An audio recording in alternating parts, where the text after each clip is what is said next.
Oh, that guy's killing me. We've taken the lead.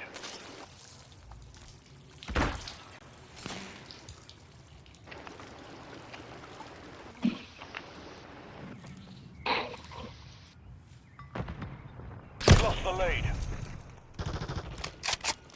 That guy.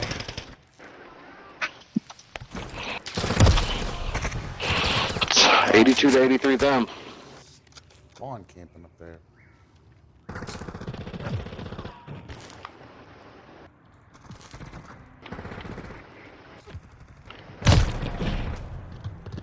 Fuck is that guy at? Hostile Mosquito is online. We're down by 1, 87, 88. 1 minute remaining. What in the world? I'm not even moving.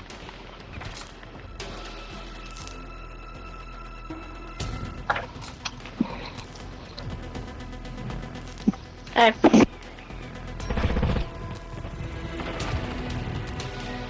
Friendly UAV on station.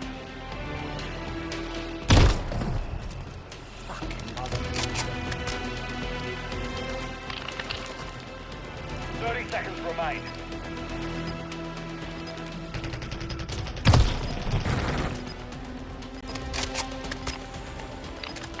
Man, this is pissing me off.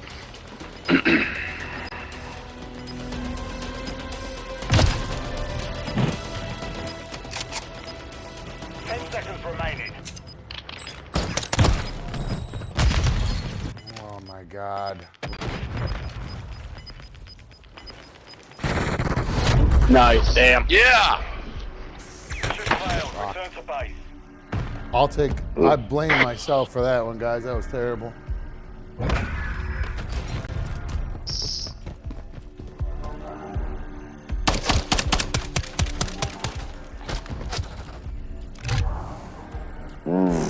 That last kill should have been 2 kills. 26 deaths. Jesus Christ.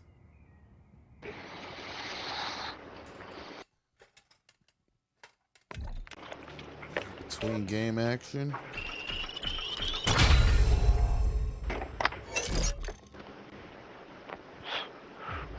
Playing any search and destroy tonight? It's on the list that should get rotated in at some point. Oh, gotcha.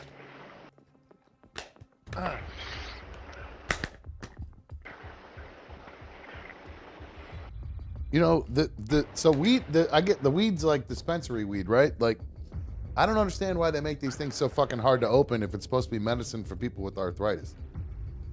Oh, I need a pocket knife every time. Yeah, it's crazy. It's nuts. Like, I have this Spot one right two now. pounds fucking around with y'all niggas. Stop it, baby. Nuh-uh. Oh. Come on. Oh, I'm sorry. It's all To the good. devil, they shall appear. I said I was sorry. I didn't try to do that. Don't let it happen again. All I'm right. sorry. Shut up, I'm nigga. sorry. Mind your business, bitch.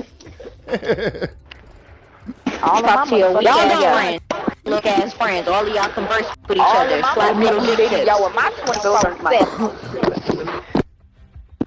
Wow. Another dumb joke. All that fucking mucus in your throat, my nigga. Ick. Came in it. Spit it out. Coming Another in. dumb show in the house. Coming in I know. hot. Wow.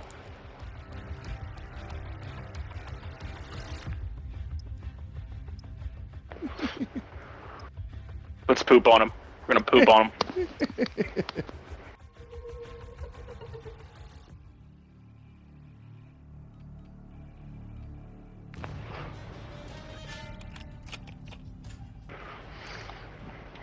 This is search, fellas. All right, let's do it. Lead the way.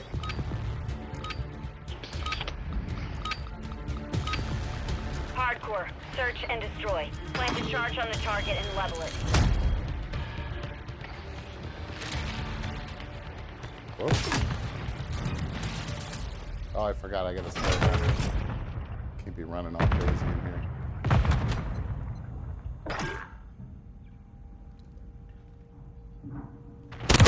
Oh, nice shot. Son of a bitch. What's the body count?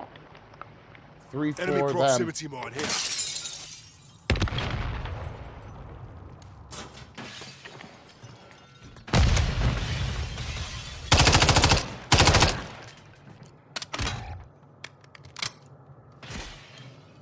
2-3. 1-3. Just you, Dank.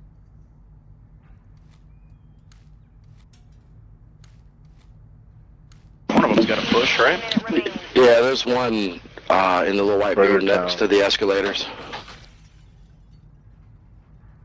Last breaking. Yeah, they're watching the bomb. They seen where it dropped from the hallway up there. There's one right there. But, Nice. Oh, I didn't even see him. That's crazy. Is he right? Is he right there? Why are you right there? Why are you in your spine, you little sneaky snake? You little sneaky snake.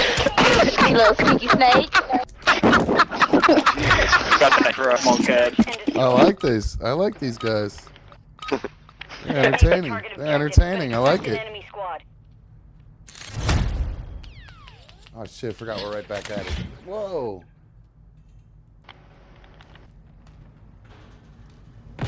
Only some characters.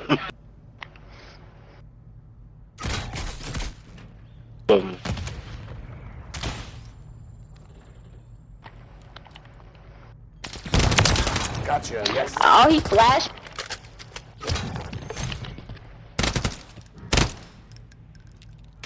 Ooh, nice shot. Damn. Got me. 194 blue. Oh wow, that was quick. 3 left. Nice. Good spot. Man, can I get my phone? Get your ass out the cockpit. Then the niggas that do like the good I got a cockpit. the niggas wouldn't get your bitch ass shit out. The niggas would not You get it back next time. get your bitch ass out the motherfucking cockpit. Hardcore. Search and destroy. Hostiles are after the objectives. Defend them.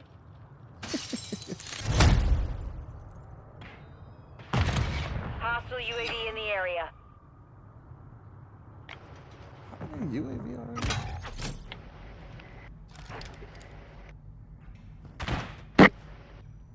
Hey, don't push them too far. They gotta come. They gotta plant. So.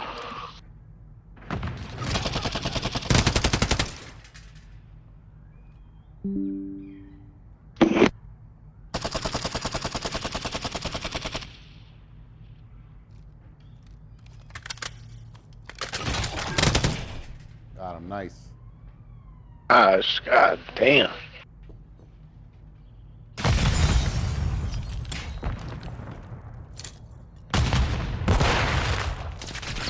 Ooh, 2 of them snuck out.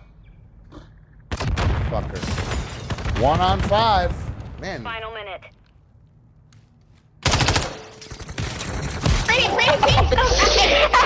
Bring the heat. Yeah, niggas, bro. God, you guys are good. Damn, nigga.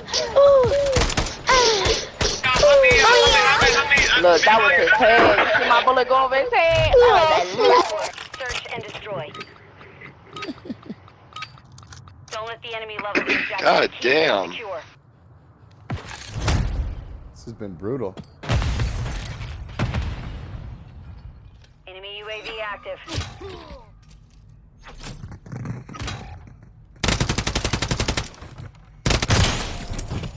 Same move from before. They spread that out over by that Burger Town or whatever the fuck. Hostile bomb drone is active. Oh boy.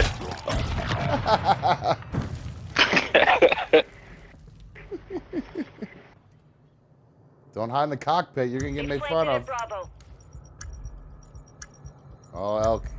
You're never gonna hear the end of it. You're hiding in that cockpit, bro.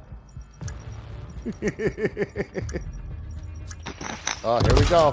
Here we go. Back in the cockpit. I'm a I told him.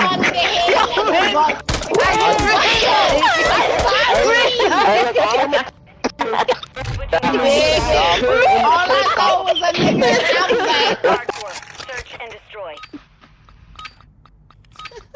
Planted charge on the target and level. Ah, that is crazy. Imagine being in that party. It's crazy. You can't understand a fucking word.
Hello. Welcome to another Dumb Show. I'm another Dumb Show host.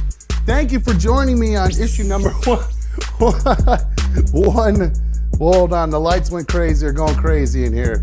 We're on issue number 169, dude. Welcome to another Dumb Show. Like I said, I'm another Dumb Show host. I'm so glad to have you guys all here with me this evening. I hope you guys all had a great day, a wonderful weekend. I had a nice weekend here. Hearing some clicking. I don't know what I'm hearing clicking for. You guys hearing clicking and popping? Let me know in the chat. 844-HIT-DUMB, 844-448-3862 if you want to give me a call and let me know how it sounds. For whatever reason, it's sounding real clicky on my end. So I have to apologize, guys. I didn't get the studio put together properly. I didn't have my lighting ready. I wasn't ready to go. I've worked all day, all morning, doing the old door dashing, trying to make some extra dough, and not extra dough, just trying to stay alive in this current environment that we're living in. This inflation environment with eggs costing as much as they cost. Anyway, no, just trying to work hard on making some money and surviving, and so I did that today. Got home and did some prep for the show, so we got a good show today, I think, put together. Let's see here. What do I got going on over here? So, by the way, shout out to the league. Let's see, who was first in the league today? B4 was first. Big ups to you, B4. Thank you for being first, and thank you to everybody in the league, all our league members. So good to have all of you guys here. Whew, why am I out of breath? Man, what's going on? I got up to get a pop right before the show started, and I'm out of breath. Jesus Christ. Anyway, I gave you the phone number. If you don't already follow the show, you can do that at Another Dumb Show on Instagram or on X, TikTok, everywhere. As a matter of fact, it's all the same at Another Dumb Show. I'd love to get more TikTok followers. I think once I get, if I can hit, I don't have a ton of TikTok followers, and my dumb one does, I think, but or actually, I don't even know. Either way, I need to get more people on the Another Dumb Show TikTok. That way I can do live stuff on TikTok too. I just can't do that without, I think I got to have, I don't know, I don't have that many, I don't hardly have any followers on TikTok, and I think you need 1,000. So if you don't have TikTok, download TikTok and follow me at Another Dumb Show, and that way I can do some live stuff on there as well. Let's see here. I did speaking of, we did a little gaming show there the other night, so we'll talk more about that in a little bit.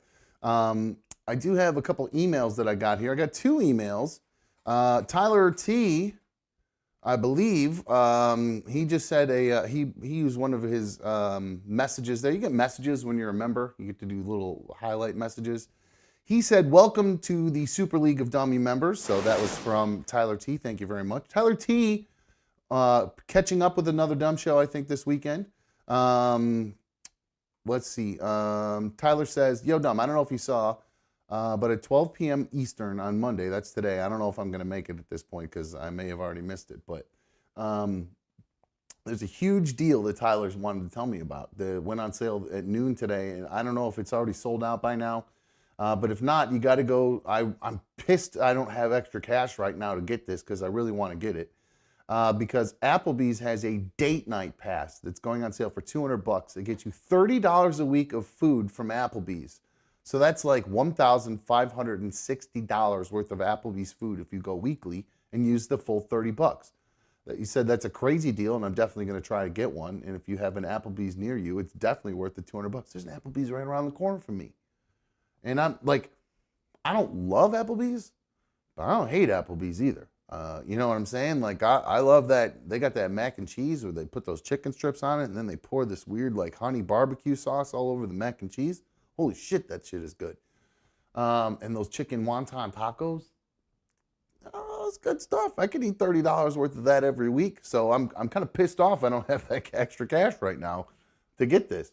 But Tyler goes on to say, he goes, I actually have 2 emails from him, but one of them, the end of this one, he says, "Love the show, my man. Can't wait for some more ADS merch. Damn well, no, I'll buy one of everything you release." Well, thank you, Tyler. I appreciate the support, my dude. And then he says, "Send from my iPhone," with a wink face. That never gets old.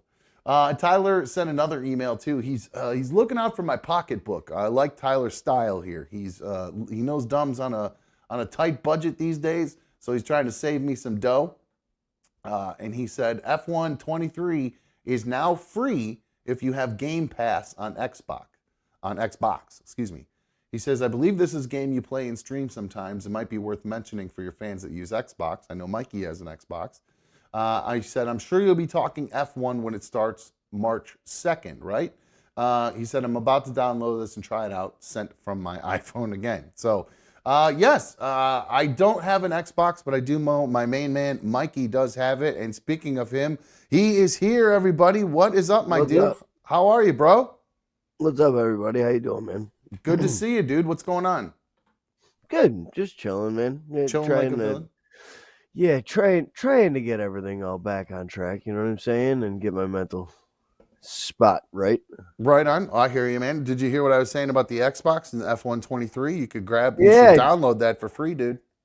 I just saw that. I can download it for free. I think I'm going to throw that on there for sure. Do you have that? I've been on a huge Call of Duty kick. Yeah, well, we got to get better at it after we got beat by all those girls the other night. They kicked the shit out of us and laughed in our faces. Yeah. I got to tell you, though, I had so much fun doing that. We had me, we had you.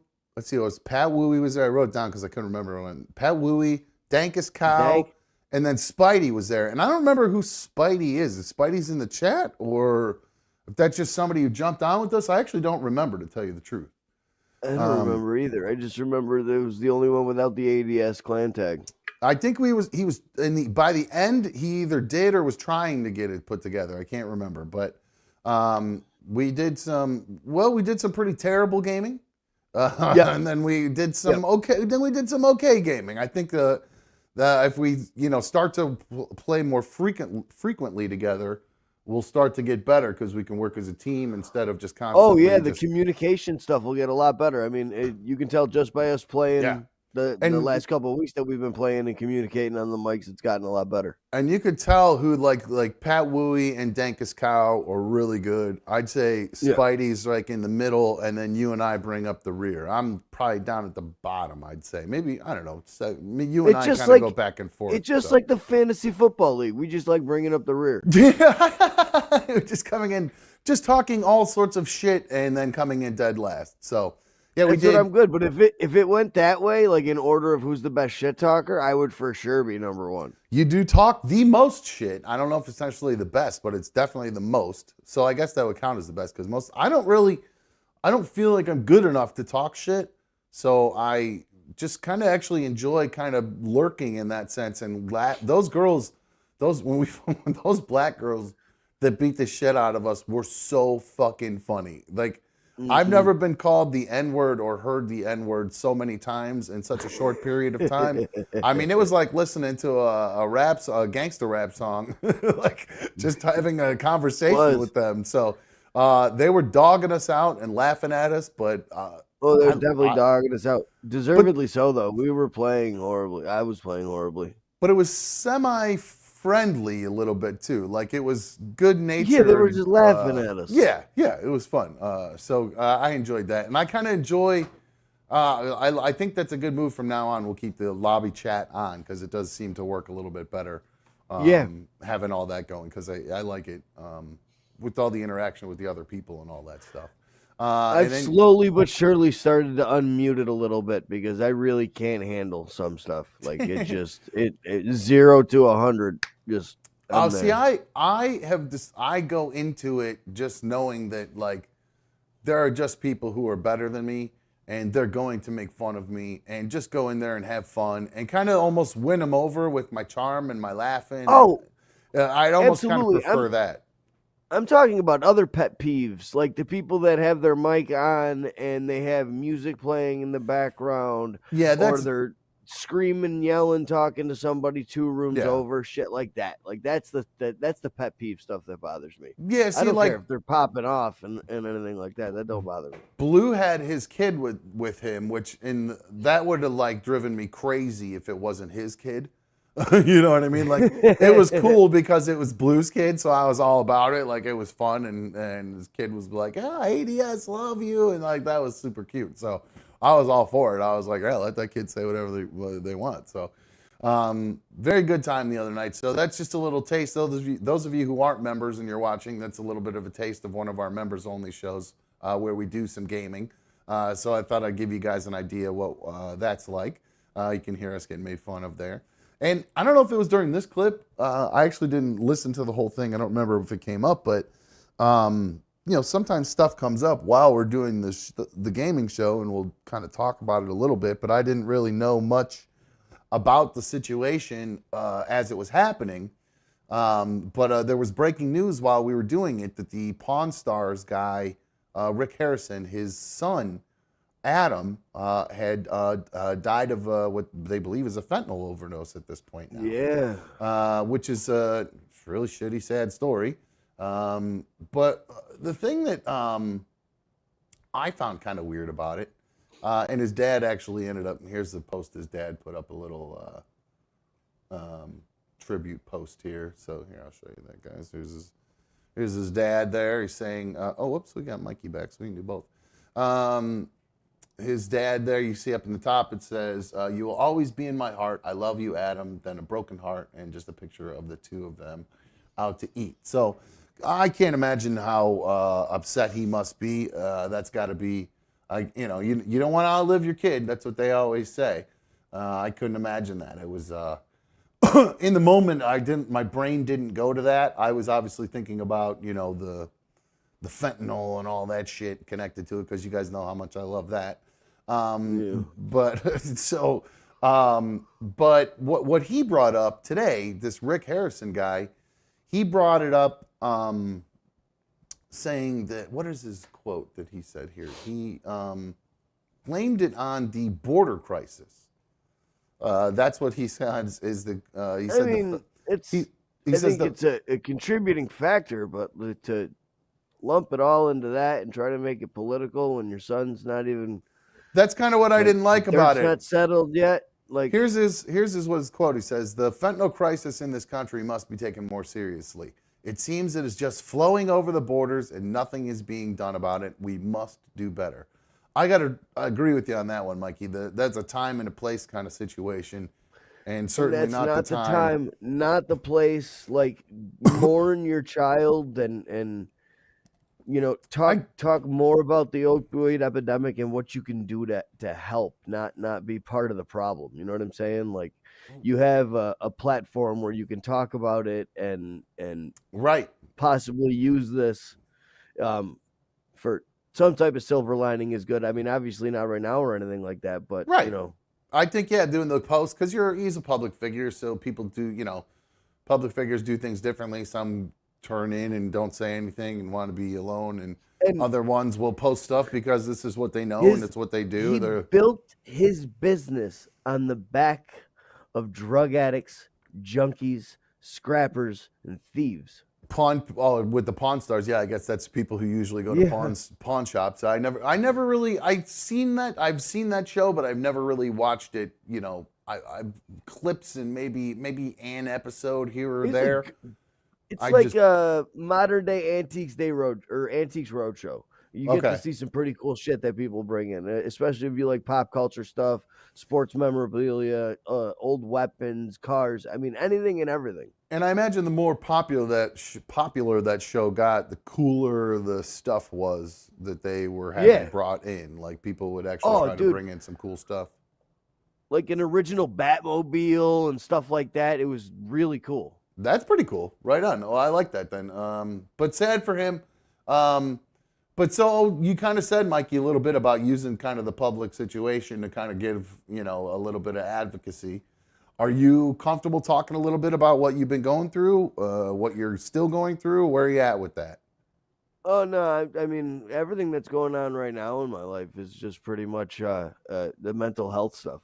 Okay. I am in a steep hole of depression. The holidays usually are pretty rough for me. This year, it was a little bit different. I don't know why it hit me the way that it did, and especially coming off the heels of the other slip up and everything like that. Right. Getting back on track and everything like that has been a little bit more difficult than I'd imagined, or I had imagined. I realized that over the last 2 years when I was in my relationship with Brianna and everything like that, that I had a whole community of people and stuff like that I kind of backburnered and pushed off to the side because I didn't really need them anymore. And the more that I like process it and talk to my therapist about it and stuff like that, I allowed some of her behavior to dictate who my friends were and stuff like that as she tried to alienate me from my friends and my support group. So it would just kind of be like me and her, like true Right. narcissistic behavior. You know what I'm saying? Isolate them, make them so that, they only need you and then you can just do what you want. Gotcha. So then you broke out of that cycle of being with her and then didn't really have the support group that you needed at that point when you were on your own. And I with her. And never shit- reached back out to any of the support group or anything like that. And Yeah. all I'd have to do is pick up the phone Right. and call them. Well, But, you got the phone I've in got your hand and ego, you can and pride that's in the way. And well, yeah, all you can kinds of stuff you that- can scroll to the F person, or you can scroll to the S person for support. So that's the choice that that guy. What frustrates me about the thing with Rick Harrison is him blaming it on the border there. Well, his son sadly had that same choice in his hand, and he scrolled to the wrong one. So. I get being angry at the system and everything like that, and that's for sure. But he's just a mourning father. Yeah, no, I Grieving hear father. you. I hear you. I forgot what I was going to say before that. I went back to Rick, and then I lost what I was going to say. Oh my bad. But as for what's going on with me and everything like that, I'm gonna spend some more time on self-care. I've been burning myself at both ends of the candle for quite a while between working as much as I have been. There's some changes going on at work in a good way.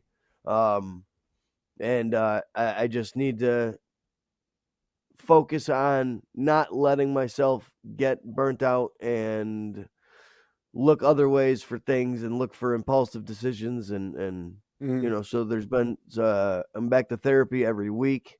I'm hanging out with some old friends that I just said I wasn't calling and stuff like that. I'm not going back to meetings or anything like that, but I'm Just reintroducing myself to my old friend group there and kind of talking to them a little bit. So I have some type of support group so I don't slip again. Gotcha. So I don't get close to the edge and I'm peeking over the edge saying I probably don't look too bad over there. Right. Now, have you gotten through the road bumps you were kind of going through there for the couple of weeks, the kind of like physical road bumps you were going through, or you gotten through that and now it's just kind of the mental aspect of the whole thing? Yeah, the mental aspect, it was mostly mental aspect over anything else anyways. Whatever was happening or whatever was going on was nothing. There was a word you used that I never heard before. It started with a C. Are you able to talk about that word at all? I don't know what word you're talking about. Text it to me.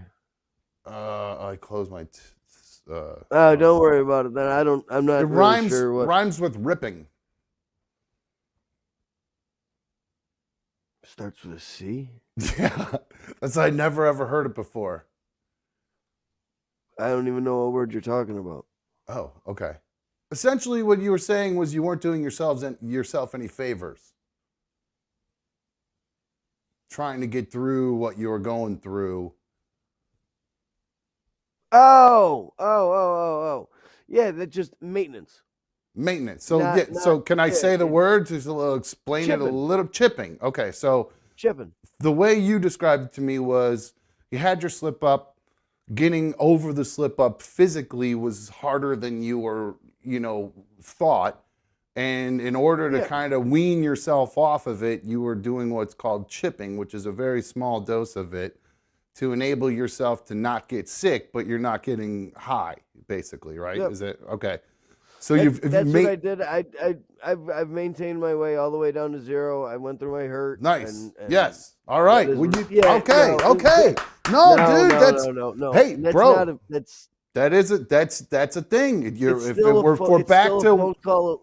If we're It's back still to a one, phone if we're call down away, to, and hey the bro, mental- if we're at 1 day, then you deserve a pat on the back. If you're at 4 days, you deserve on the pat on the back. That's how I look at it. So well, I good. appreciate it. I mean that. I think everybody here would probably feel the same way, dude. So, baby steps, right? Everybody's got to take that first step, and that's all there is to it, dude. So just keep It's just a keep struggle walking. right now, man. So I can only I'm only imagine. going to be on the I'm only going to be on the show a couple days a week, for the time being.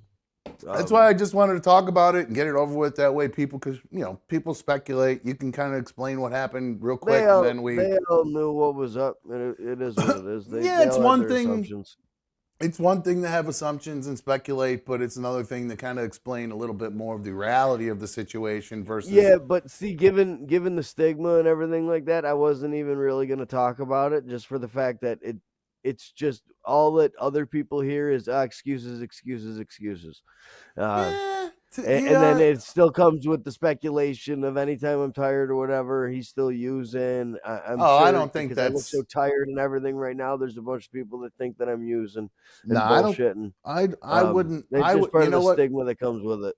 I agree. I'm probably guilty of that a lot of times. I usually am not super friendly to that situation, but because I know you and I know what you're going through, and you've been honest with me about what you've been going through, I think that I'm seeing a different side of the situation. I'm obviously not there with you every day and talking to you every single minute or day about it, but you've talked to me about what's going on, and so I think you deserve a little bit of, like you said, there is a stigma that comes with it, but I've kind of think I've softened a little bit on my end to kind of understand that, look, it's not as necessarily as easy as I think necessarily, if that makes sense. Like, because I'm just such a, like, if I truly wanted to stop smoking weed tomorrow, I could. I just don't. I don't want to. I enjoy it. I have no interest in stopping. So, you know what I mean? So it's just, that's a different situation. I think I've not put enough thought into it or whatever, on how it just affects different people different ways. So yeah, kudos to you, like I said, for getting through the sick part, and then just work on the physical sick part, and just now work on the mental sick part, and that, which might not ever get better. No, that's a daily battle. That's not something that's ever going to go away. There's never a day where I can wake up and say that I'm still not sober. You know what I'm saying? So that's like, I'm not going back to meetings. I still smoke weed. Yeah, I think smoke weed. Yeah, I know, but I think we're more concerned about the other. So, California sober in my mind. You know what I mean? That's a different that's story. the hard part. That's the hard part about me not being able to go back into a program or anything like that as well. Right. If I'm being 100% honest about using, it's an abstinence program. Right. It's so dumb. It's legal. So, well, the whole time, the whole time I'm talking to my people and everything like that are in the program and everything like that, and well, I'm gonna keep smoking. Well, look, they just say the same thing. I bet you they let them smoke cigarettes. The same thing's gonna keep happening. Puff down cigarettes like it's going out of style. Nobody smokes cigarettes anymore. Everyone's got one of these little guys. Well, you know what I mean. The same idea though. You're still puffing down nicotine. It's and they drink addictive, and they drink caffeine and they eat cheeseburgers and all of that. But so that's me. And my ego and the justifications inside of me just trying to argue with every little thing and try to find loopholes. And it's just... No, I think that's a legitimate thing. I think because, marijuana is actually therapeutic to a lot of people, and it actually helps people get through the physical effects of what's trying to get off of it. And then it also is not...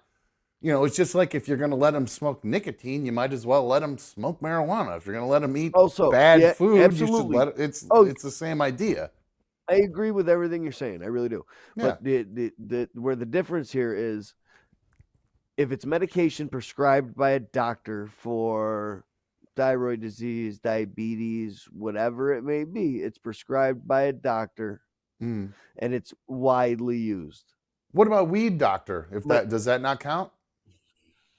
I don't count a weed doctor. I mean, you pay No, no. $100 for somebody. Does the so I'm talking about like the intake place? Do they go? Oh, that's not a real doctor. That doesn't count, even if you have a prescription. No, it's still considered a doctor and everything like that. There's a lot of people that use, and say that it's medicinal for me.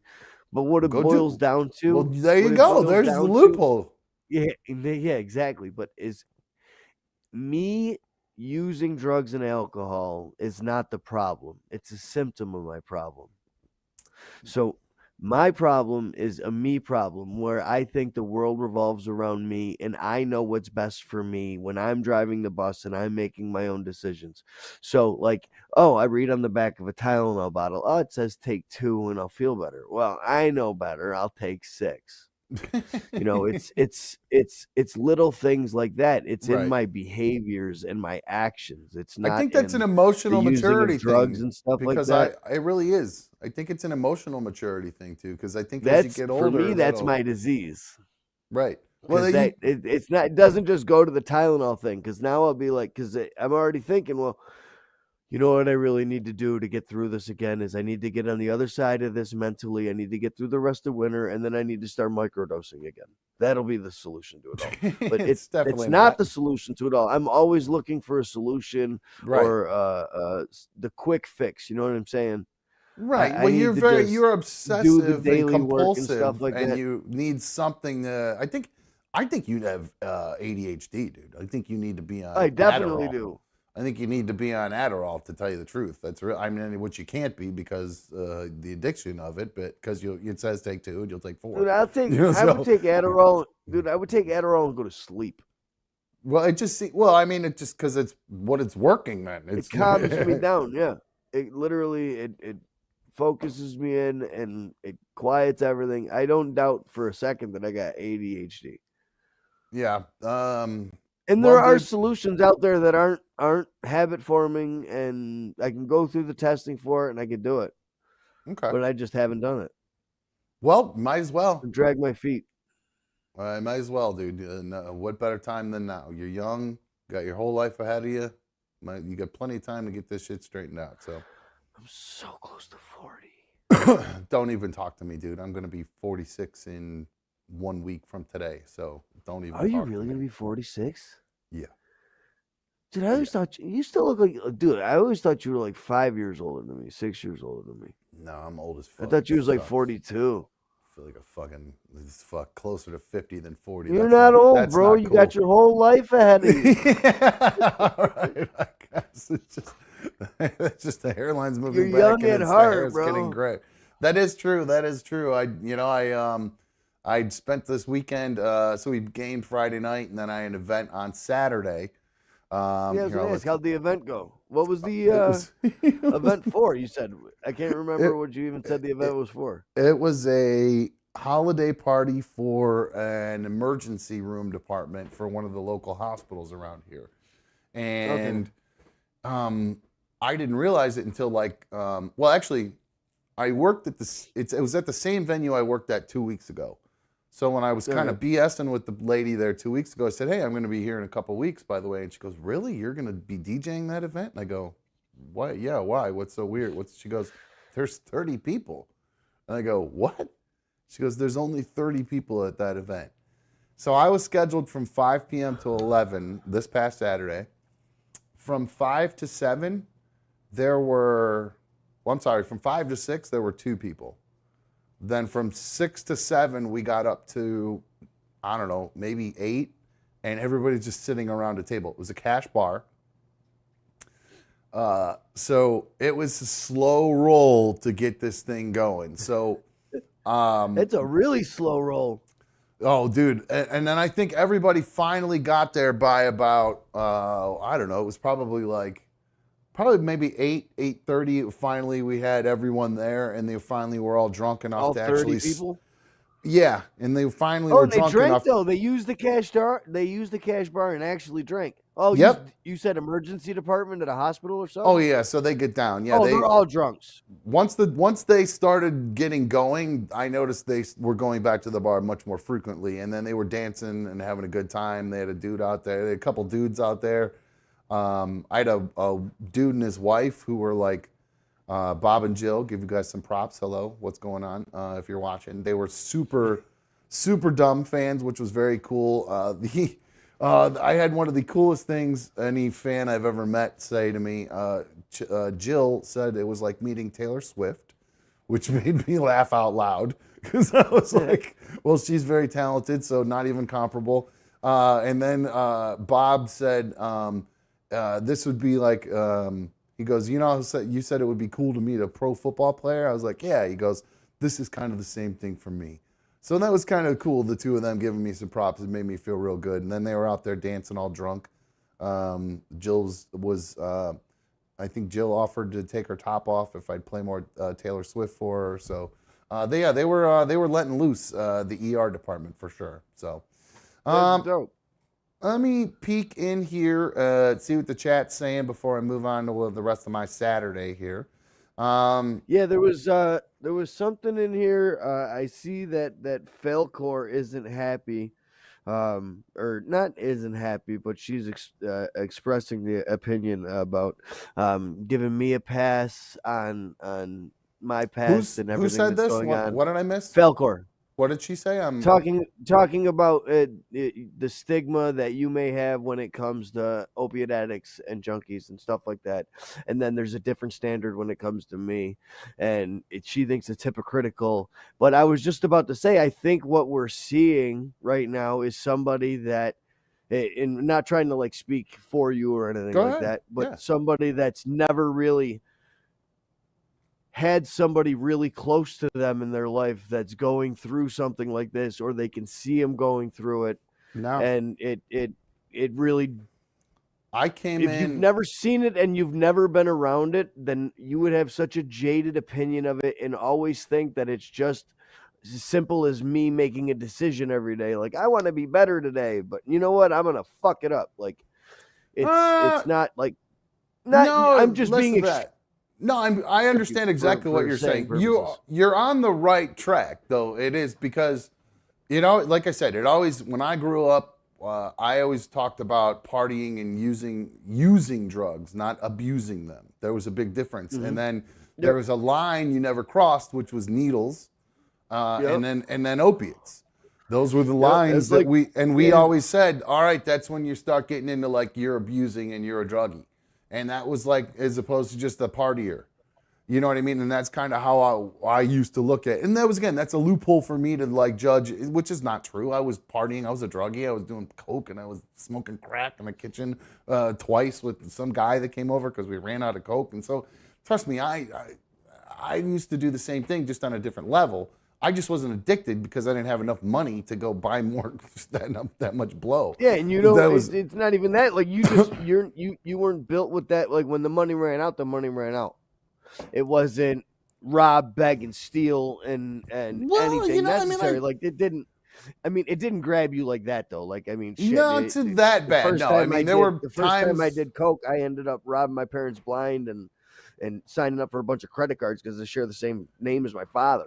Never did anything like that with my parents, but like when I was with Keely's mom, we like wrote a bad check with her mom's company stuff. You know what I mean? Like, so there was all kinds of stuff. Like, there's other stuff. I don't want to. I don't want to badmouth Keely's mom, but no, there was some. We did some dumb shit. We both did some dumb shit at the time to justify our partying.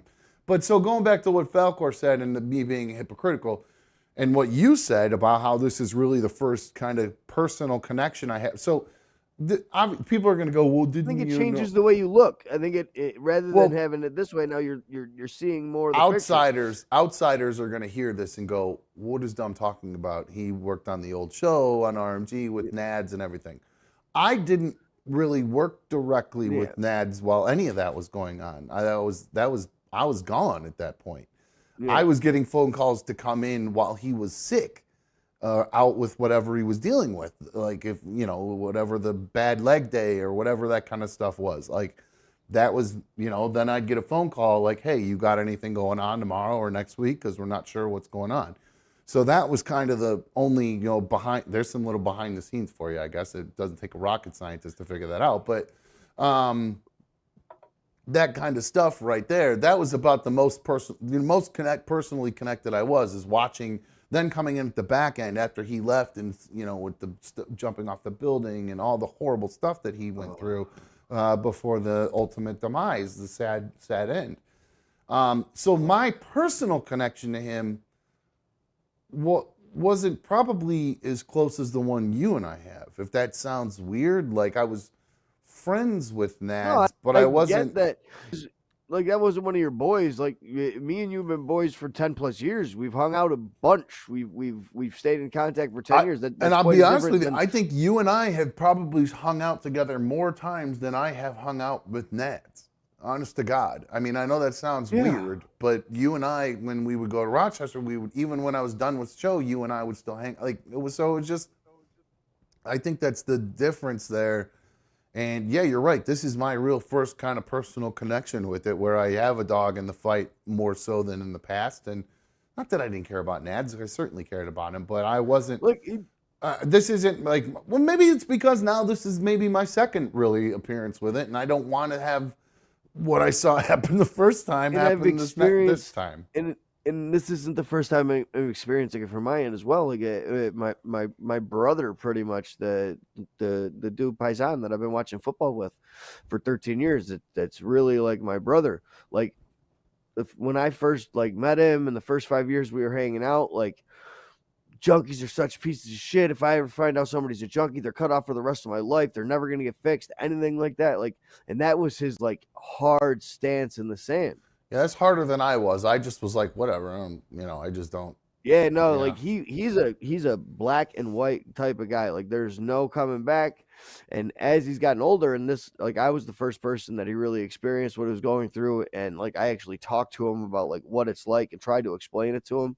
And he's become a lot more open-minded to it as well, and sees it as more of a disease for certain people. And yeah, that, and I think sorry to interrupt you, but I think watching poor decisions and being impulsive. No, it's all right. I'm interrupting you, but it's along the lines of what he was saying. Is, what am I hearing? I can hear myself for some reason. Why am I hearing myself? Is it? My computer's doing really goofy things right now. It keeps going bright to dark, bright to dark. So I don't know what's going on with my computer. That's weird. Why are you guys? Hold on. Is everybody in the chat hearing an episode at this point, or an echo? Because it just kind of started out of nowhere. That is weird. Anyway, window. I'm listening. No, it's just me. I don't know what it seems like at this stage. Maybe I might have been your microphone. I just turned it down a little bit. I know how it gets louder and louder and louder, so that might have been what it is. But so yeah, my point is, I also saw that show on Amazon about what's it called? The one with that Michael Keaton was in. Michael Keaton. Yeah, right. Dope Sick. Yeah, that was in learning about, and I know that was a drama, but learning about that there's an actual chemical. We're learning that there's an actual chemical change that happens within within people, in your brain that says, if I don't get this, I'm gonna die.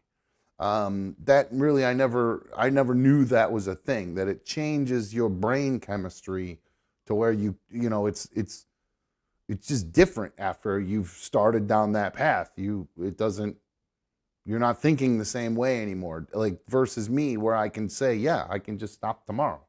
You know what I mean? And I'm not going to get dope sick, and I'm not going to have my brain saying, you're going to die if you don't smoke weed. Like, there's none of that's going to happen. I'm not going to start shaking. I'm not going to start shitting myself. Like, none of that weird shit that happens. You know what I mean? So I think I'm more cognizant of it now.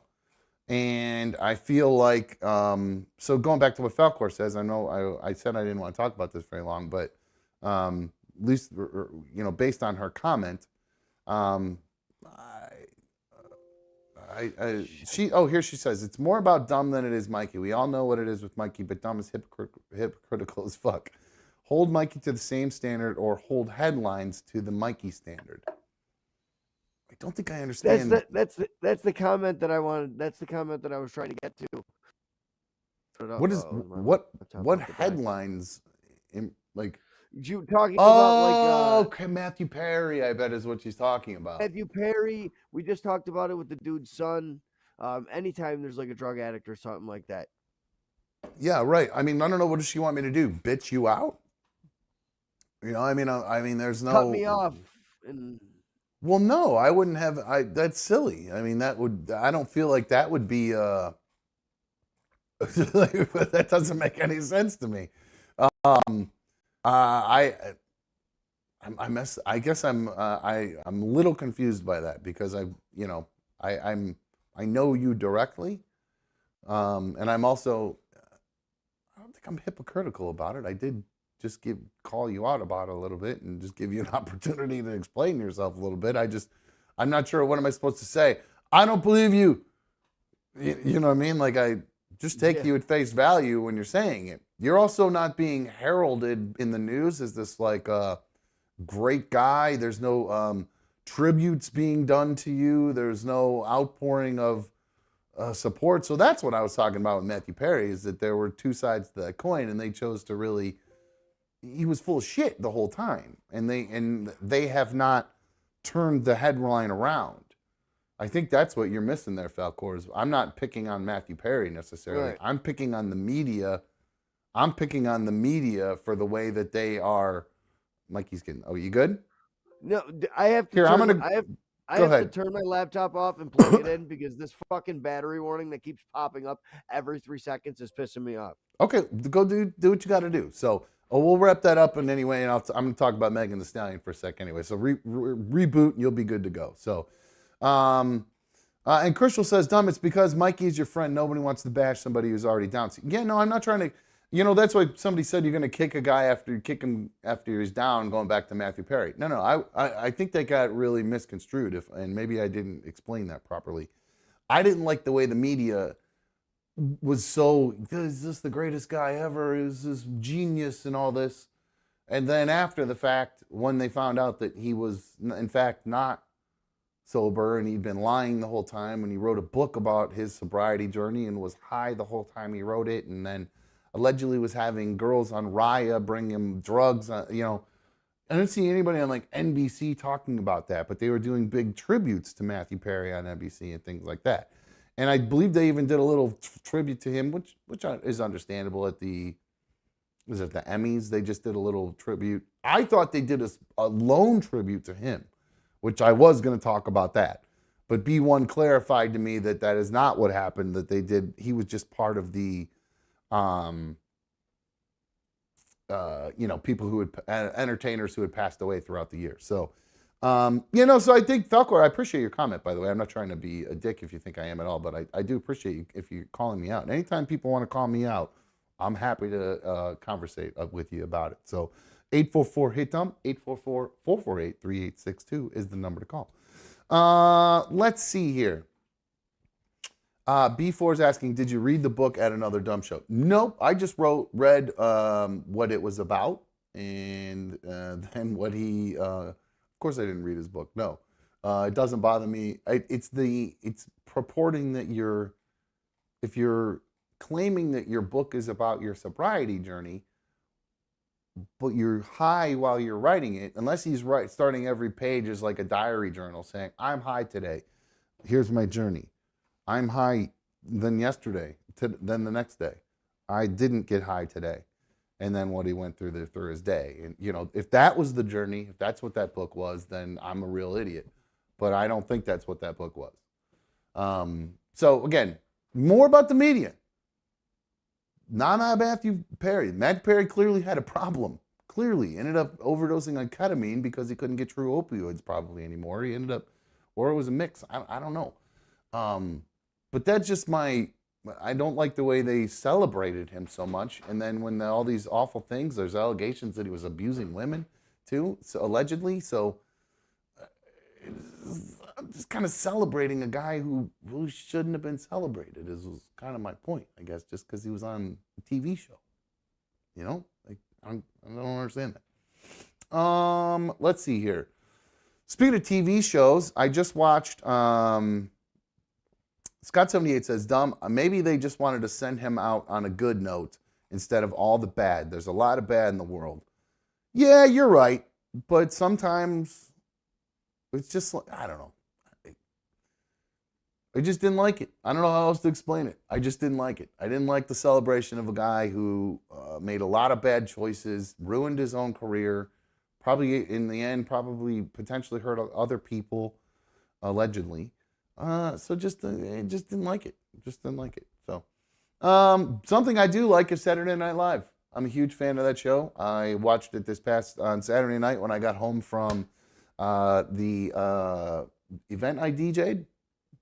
B1 comes over on Saturday nights, usually when Saturday Night Live is an actual new live episode, and we'll watch that late night. It's kind of like our little tradition that we have together, and we enjoyed very much. Both of us like watching SNL together. I think she was more excited this week than I was because the guy that was hosting is that Jacob Elordi guy. If you don't know who he is, that's him. He was on that show Euphoria. I thought he did a pretty good job, actually. It was pretty funny. Most of the show, most of the skits revolved around how he's like super hot, blah, blah, blah, blah, blah. I do think it's funny because he's like 6'5", and he's going to be playing Frankenstein, and he actually kind of looks like Frankenstein too because he's so kind of big and tall and kind of lanky and goofy looking. Either way, he did a great job. Don't really give two shits about him. B1 was all horned up for him. She seems to think he's very attractive. I think I think if he were bigger and beefed up, he could play a good Superman. He's kind of got that look about him, to tell you the truth. Not a bad face, a little bit. I feel like you could dork him up to be Clark Kent, and then you could cool him up to be Superman, potentially. So, I think, and he's big and tall, or he's tall. You just need to get him all jacked up. Disaster says, you and B1 are so gay. We are lame when we have our little things that we like to do. But hey, it was worth watching, guys, because guess who ended up making a special appearance on SNL? It was a good night for your old boy Dumb because I got to watch a sort of naked blonde girl shake her boobs. And then right after that, whoops, wrong one. And then right after that, suddenly I saw and B1 called it. She goes, I bet you Megan Thee Stallion's going to be on because this Renee Rapp girl, that's the girl on the left, she was in the movie Mean Girls, and Megan Thee Stallion did a song with her for Mean Girls. So when they came out, B1's like, I bet they're going to do it. And I said, I don't know. I don't think the Stallion, I don't know if they're going to, why would they, because the first song Renee Rapp did, no Stallion. And I said, all right, if they didn't do it the first one, they're not going to do it. Well, they saved it for the second time around. See that birthday cake in the back? They had, see that thing in the back? If you spin it around, it's an actual birthday cake. You kind of see the frosting over that Renee Rapp chick's shoulder. But it was just a cake, and they had the Stallion hiding behind it the whole time. How do you hide that booty? All that booty was hiding behind there. I don't know how you could even fit that junk behind there. Anyway, so it made my night. Got to come home from work, sit down, see the Stallion, put on a show. She's got ass vagina for weeks. If you don't know what an ass vagina is, that's the spot where the ass and the legs and the vagina all meet. And it creates a perfect little spot if you're looking at it from the front. I call it the ass vagina. She's got an awesome ass vagina. So, good night for me getting home after DJing. I don't see Mikey back yet, so I think what we'll do is we'll take a break. I do want to come back, and we're definitely going to talk. There's lots of playoff football to talk. I would like to talk to Mike. Oh, shit, you guys see all that. So you can see all the stuff I have to talk about. There's a lot there, guys. Anyway, Mikey, I know, probably watched UFC 297 with Sean Strickland and Dricus du Plessis. We talked about them a while back. We've talked about Sean Strickland and all his crazy stuff in the media. I had like a few videos of that guy that I just never got to last week because some of them are kind of depressing, some of them are kind of weird. And so I never really got to play him because I just kind of ran out of time. Oh, you know what?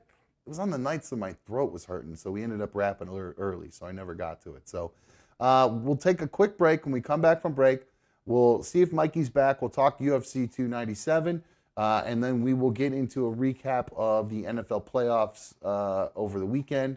And then I think I got a nice little video dump here that we could get into before the end of the show as well. So if you've not already taken a second to hit the thumbs up on tonight's video, I would greatly appreciate it if you do that. Just a reminder to everybody, I pay for these damn phones, so I would appreciate if somebody would give us a call when we're talking about all this stuff. I saw a lot of people talking in the chat there, and only a couple people were tagging me. So just a reminder, if you're in the chat and you want me to read your comment, make sure you put in a superfan donation, or make sure that you have to, make sure you @ me in the chat, @ another dumb show, type it in there. Not just @ dumb, @ another dumb show. Type that out and it will directly pop up there, and it will tell you, I'll see your comment and I'll be able to read it back, and we can talk about it like Falcor did. So big ups to Falcor, by the way. Tagged me, had a great comment, tried to call me out. I think she was wrong. No, I'm kidding. I mean, she was, but either way, very happy. I love a little bit of headbutting on the shows now. I know I want it all positive all the time, but a little bit of discourse, a little debate's not bad. So, alrighty, guys. Like I said, hit the thumbs up, and we're going to be right back on another dumb show. Hang on.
Greeny.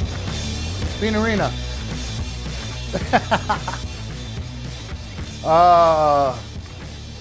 So you guys know how, hold on.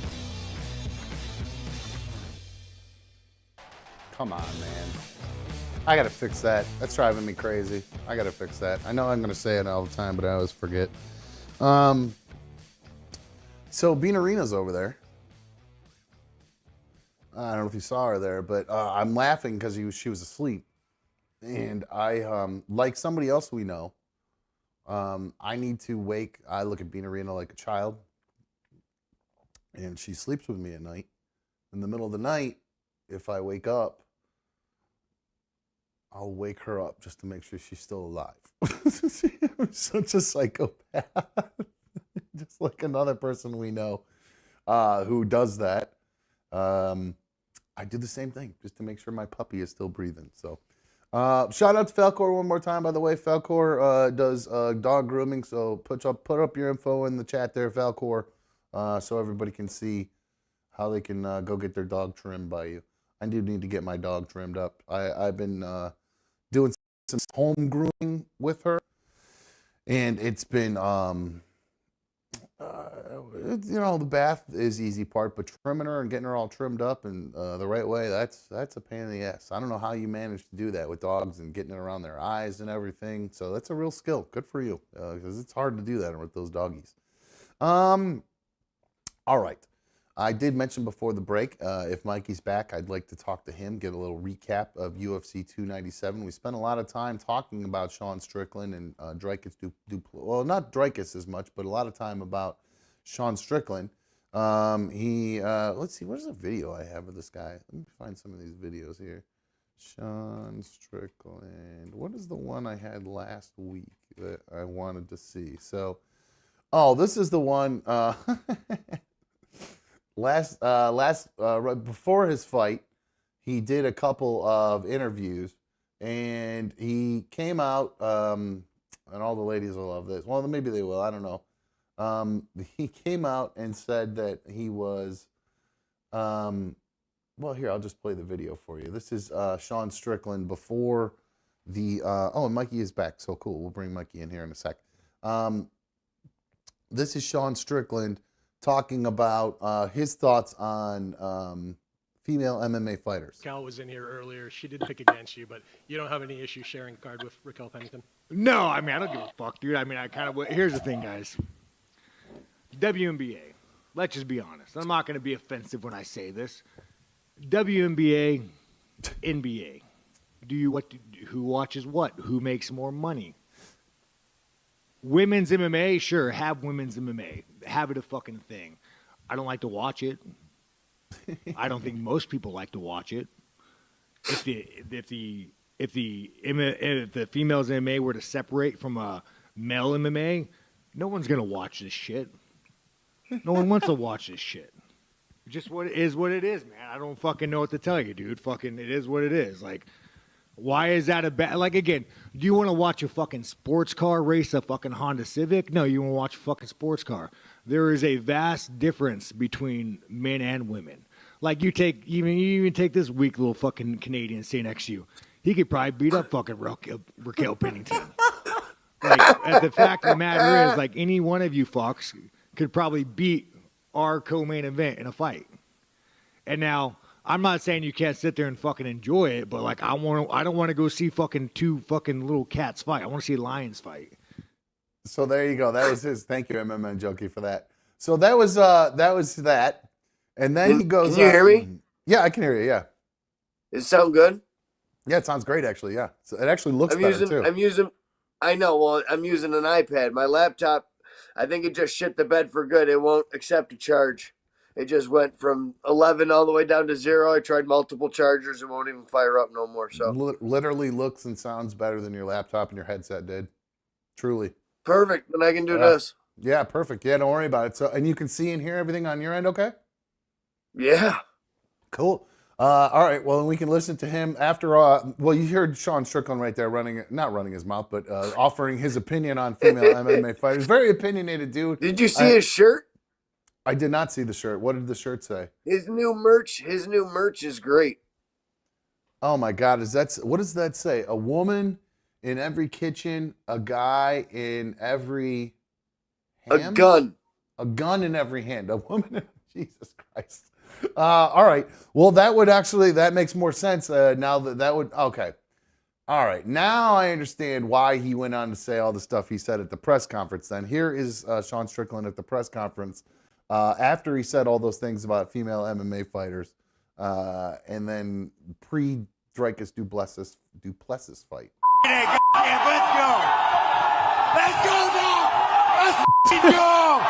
But when have you ever seen a UFC champion, George St. Pierre, or anybody else stick up for you fucking guys? I fucking do it.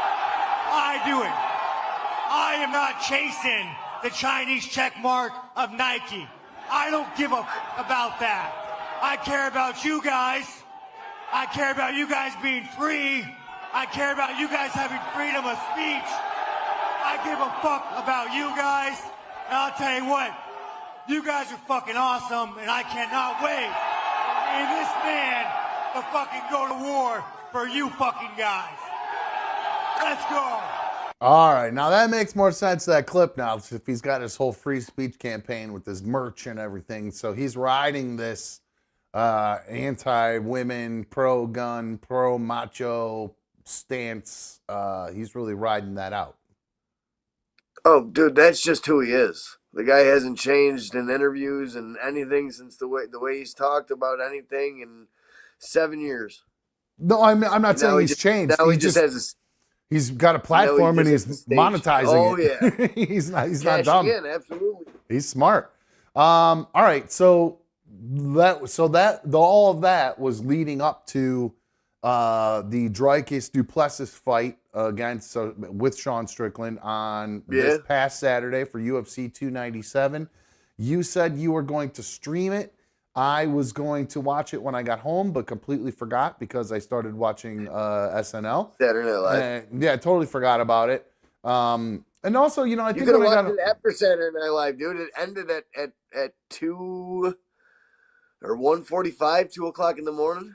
Oh, I should have done that. I don't know if I got home just in time to catch the end of the football game, maybe, and I might have put that on. I can't remember exactly, or if I caught it in my car, because I think I turned it on the way home. Because when I was DJing, I was able to watch some of. We'll talk about that in a minute, because I don't want to start talking football yet. So, all right, UFC 297 was Saturday night. Dricus and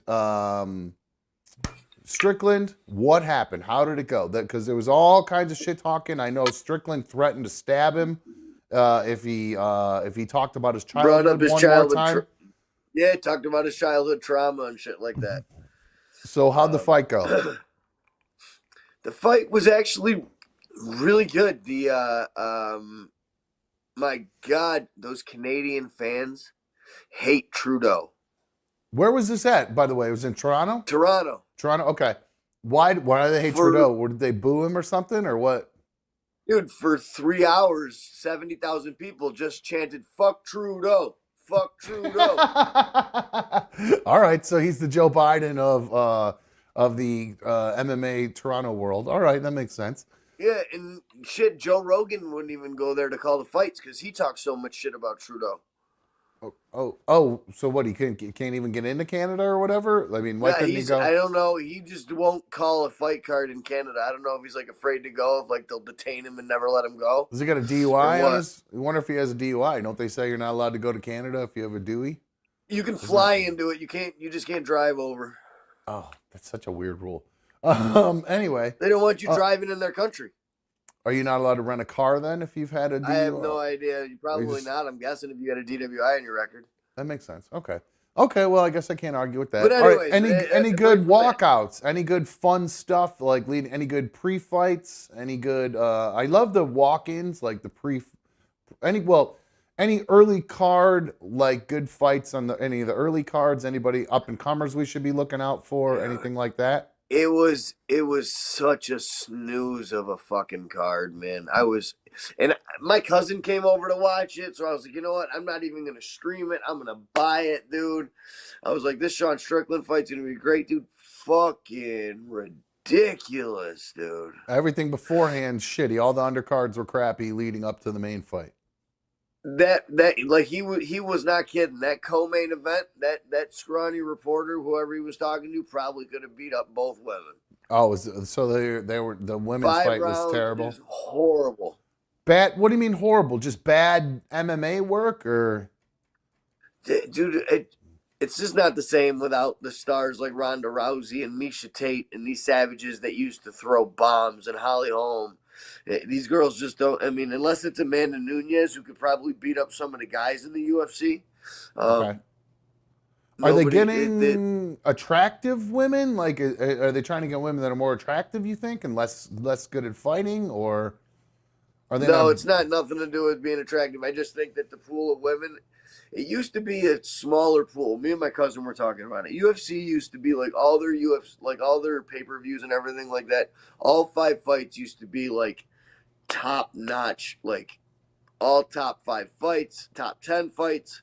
They wouldn't be on the UFC card. Now there's a bunch of like unranked guys and stuff that fight. Why do you think that's happened? Just fewer people wanting to do MMA at this point? Just realizing they don't want to get their faces pounded in? I think the pool of athletes in the UFC is probably like quadrupled or gone up by 10 times in size. You know, the rankings used to be just top 10. Now they're top 15 for every division. And I just think it's too saturated. There's too many people there. So it's tough to buy a UFC event or buy like a fight card and have it be worth the money. Unless it's like a double championship night. But regardless, no real other standout fights or anything like that. Any good intros? Sean Strickland. Good intros, like they have, like a Kid Rock saying somebody out or what? I don't know. Drake is from Toronto. Anybody? Nothing like that? No. No, they did play some Drake music. I know everyone posted Drake put $700,000 on Sean Strickland to win. Oh, wow. Yeah, which would be weird that he would tie his name to somebody like that. You know what I'm saying? Yeah, well, I mean, they're betting. Who gives a shit? You know what I mean? Somebody as inflammatory as he is and some of the stuff that he said. I don't think Drake cares. Drake's got girls taking their bras off and throwing at him, and then he's trying to get them deals with Playboy and stuff. So I don't think Drake gives a shit about any of that. All right, so the actual fight. So 5 rounds. Did it go the distance? Somebody get knocked out? I watched nothing. 5 rounds. Went the distance. To be honest with you, it's one of them fights that could have went either way. A lot of striking, a lot of wrestling. Ton of striking. Sean Strickland outstruck Dreykus. I think he hit him with about 60 or 70 more significant strikes. I mean, outstruck him quite a bit. I mean, he beat him up. His face was all dinged up. I mean, Sean Strickland's jab was just as good as it always is. Okay. Dreykus, he's a mauler. He's also a really good striker. But he also brought in some other aspects of MMA. He took down Sean Strickland at least once a round. So rather than try to so he got some takedown points and some punching points? Takedown points, yes. So he got at least a takedown in every round. Sean Strickland is a Brazilian Jiu-Jitsu black belt. He can fight on the ground, but he's more of a striker. That's his strong suit. So he never stayed on the ground for long. I don't think Dreykus didn't do anything on the ground. It's not like he took him to the ground and then tried to mount and tried to ground and pound or tried to submit him in anything. He just literally was taking him down to get takedown points, which I think is like, hey, you're in a fight. You know what I'm saying? I don't like that shit. Yeah, that's boring. That's like watching like high school wrestling. That's boring.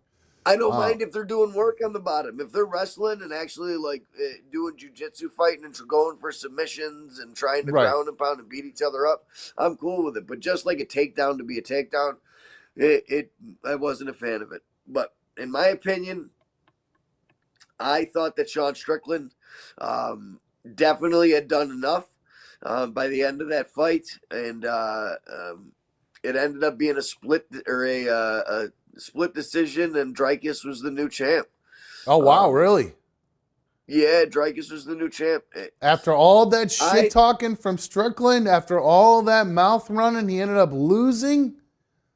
I think he won the fight, to be honest with you. Oh, really? Okay. And most people, most people do think, not most people, but the opinions in MMA that I listen to and respect all seem to think that Strickland won that. Strickland did enough. Why do you think they ended up? Go ahead. I'm sorry. Me and my cousin got into a little spat because I was like, yo, he wins that fight. He did not do enough to beat the champion. You know, the champion's edge. You got to do enough to convincingly beat the champion, in my opinion. And my cousin had a good point. He goes, fucking champion or no champion. None of that matters. When you walk into that ring, that belt is up for grabs, and it's a clean slate. There should be no champion's advantage.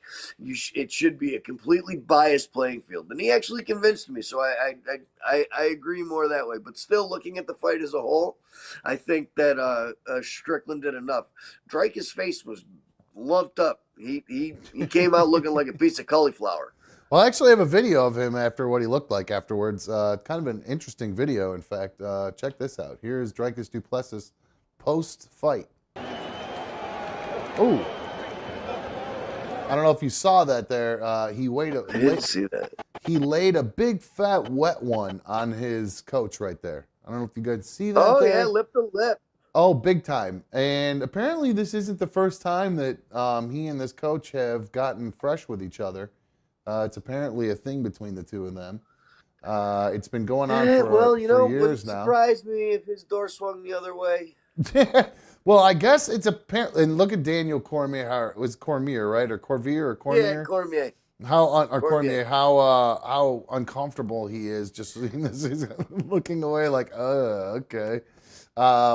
So I guess it's actually an African thing. Apparently, African men kiss each other on the mouth like that. It's like a lot of like French people will kiss each other like on the cheeks. They do that. Yeah. African men will kiss. Do that too. Italians do that too. My grandfather always used to lay one on my lips every time he saw me. I'm a big one. Yeah, that's different. That's family though. I'm not a big, kissing another man on the mouth that's not part of your family. I ain't ever kissed my bowling coach, I tell you that. Yeah, I tell you what, I never kissed my football coaches either, so never even crossed my mind. So, all right, cool. Well, thank you for the UFC 297 recap. Waste of $80. I thought the Strickland fight was really good. I fell asleep twice during the co-main event, but we're getting closer to UFC 300, so that's going to be a huge one. That one's going to be worth spending the money on. Every fight on that card is going to be good. Who's the main one on that one? I don't know who the main event is right now. I just know the one. It might be McGregor, to be honest with you. McGregor and Chandler. Oh, he's back? McGregor's back, yeah. Oh, I didn't know that. I didn't know he was scheduling fights. I didn't know that. That's pretty cool. Yeah, so I think it's like 3 months away. And he's big and fat now, too, isn't he? So he's going to... No, he's slimmed back down a little bit. He's off the juice. Oh, he's okay. Why would he do that? Just to get healthy?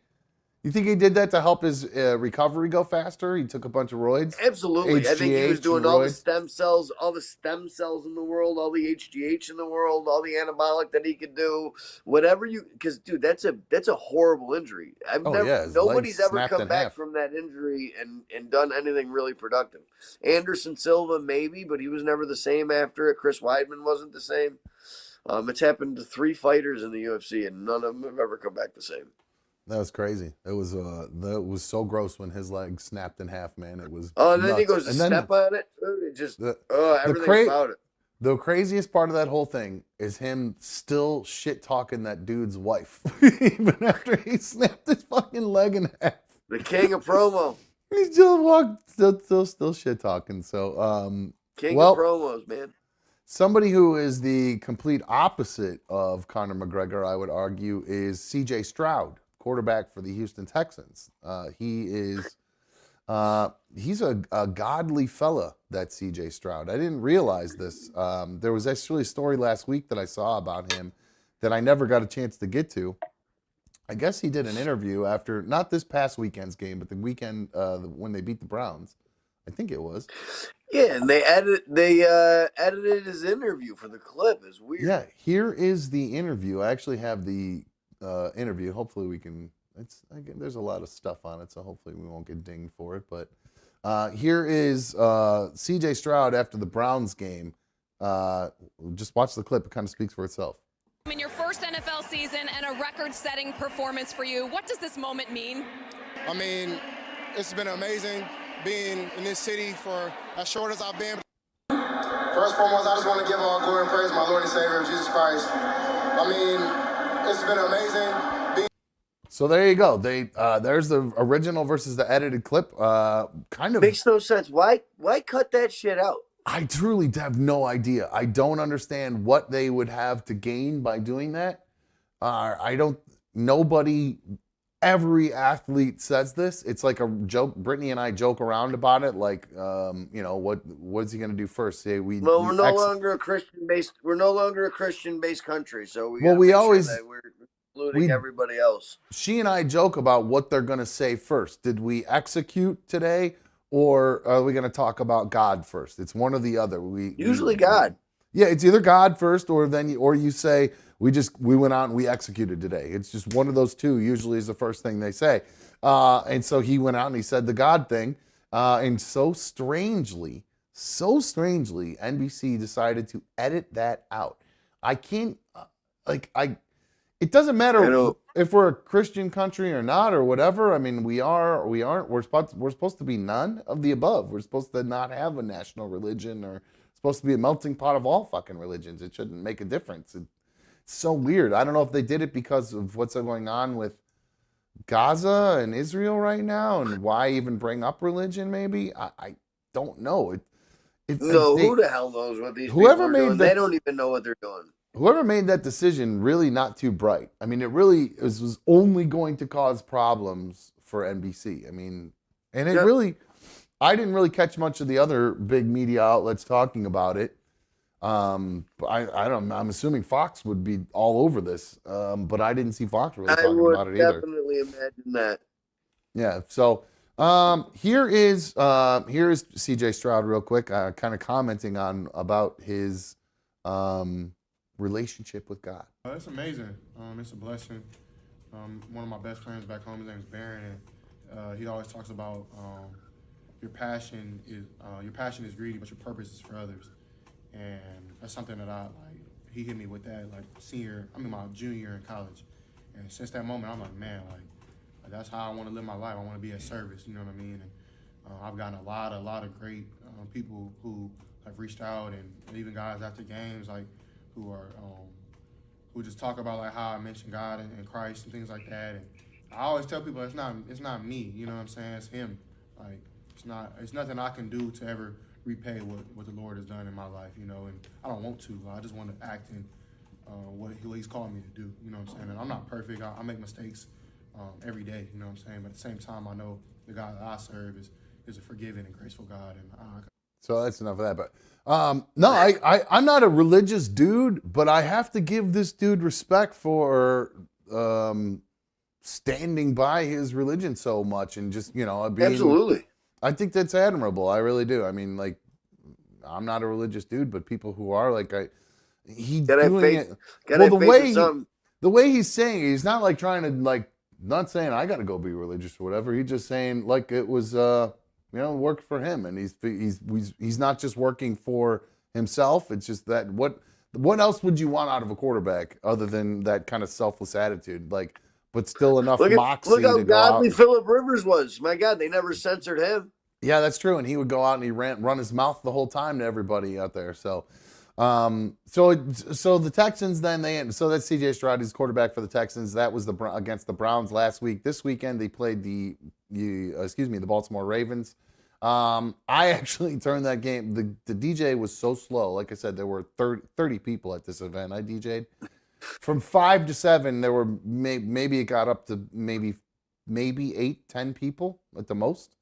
So I just pulled up the game on my phone. And I was playing music, but I didn't really need to, like, interact or anything. No, it was background music essentially while they had some drinks and caught up a little bit until more people got there. So I just put the game on. I started watching the game. I was gonna half watch it. I'm not gonna lie. I wasn't just sitting there staring at it. But I would see the score changes. I saw it was pretty tight for the first half, which I thought was pretty interesting. I couldn't really believe. I knew the Texans were good, but I didn't really think that they were going to be able to hang with the Ravens. Baltimore had that rust, man. The bye week and resting their starters the week before that. Well, that's the key. The rest of their starters week 17. I can't remember if they did Most or not. people, yeah, they did because Snoop played. Snoop played. The quarterback, Snoop, what is this, Huntley? Snoop Huntley or whatever, isn't that what they call him? So, anyway, so yeah, I was surprised to see the score was as close as it was. But you know, you brought up the running game. That is the main difference. That's the reason why the Browns couldn't beat the Texans, is because the Texans are susceptible to the run. The Browns couldn't get the running game going. And the Ravens, I think the Ravens ended up with over 150 yards rushing in this game. So that was over 200. Oh, was it over 200? Okay, maybe it was at the point when I was watching it was only at 150. But so I guess though, my boy Dalvin Cook was back there cooking. Oh, dude, I got so angry when I saw that. I don't know why the Browns didn't sign him. We needed a running back. It made no sense to me that we didn't sign him. And I was so worried that we were going to end up facing them in the playoffs somehow and fucking have Dalvin Cook run all over us. When we could have picked him up. Gus Edwards, Justice Hill. I mean, shit, it's a four-headed attack on that team. Every running back was averaging 4 yards a clip. Well, they weren't seemingly getting the job done until halftime, and then I guess this happened. Here's Lamar Jackson talking about halftime. Who did most of the talking at halftime? I did. You did. A lot of cursing at halftime. It'd be inappropriate if I said it right here. It would. We wasn't really doing anything, to that defense. They was playing great, and that offense was playing great as well, but we wasn't doing our job with our unit. In second half, we went to put points on the board, start moving the ball, moving the chains, and start looking like ourselves. There you go. So he's Lamar, turning in quite the leader there. That's what I was just gonna say. I really wasn't a big fan of Lamar Jackson for the longest time, to be honest with you. I liked his style of play, but I didn't really care for him as a person per se. And then I don't know what it is. It has nothing to do with my son being a fan of him. I just started to watch him like going through his contract stuff when he was negotiating his own contract and all of that, and I was like, I think I kind of like this guy. He just kind of grew on me. I just like the way he's played this year. He silenced every doubter. Everyone prior to this year, he's not a pocket passer. He can't pass in the pocket, and the dude's back there looking like Michael Vick. And he plays. He just plays. And they mentioned. I don't remember. I heard one of the announcers mention this, but he just plays so free and loose. It's so fun to watch him play. I love it. The only time I've ever seen that is Michael Vick. It reminds me so much of Michael Vick, and then he can just a flick of a wrist, and that ball goes 30 yards on a frozen rope. It's crazy. It's so fun to watch. I love it. Scott78 said that the Ravens had to make the game look good. After all, they are going to the Super Bowl and the NFL is rigged. That's the new. Of course, that's the script that came out. There was a video I saw, NFL script leak. Did you see this picture of it, Mikey? No. There was a where did this happen at? I can't remember. Where's the story? Where did this come from? This is a news story. Hold on one sec. I'll tell you in one sec where it's from. This is from an advertisement that ran on, I can't figure out where it says it ran at. It was on national TV somewhere. I can't figure out exactly where they're saying this ad came from. It looks like almost like well, here, let me just show it to you guys. It's like a you ever seen those almost like when you're in a hotel and they have a landing page that you get to when you first turn on the TV, and it's just like the weather and an ad and the time and a date. This is what it showed. Oh, on the screen here. Reba McEntire, Usher, and Post Malone are slated to perform at San Francisco 49ers and Baltimore Ravens Super Bowl matchup on February 11th.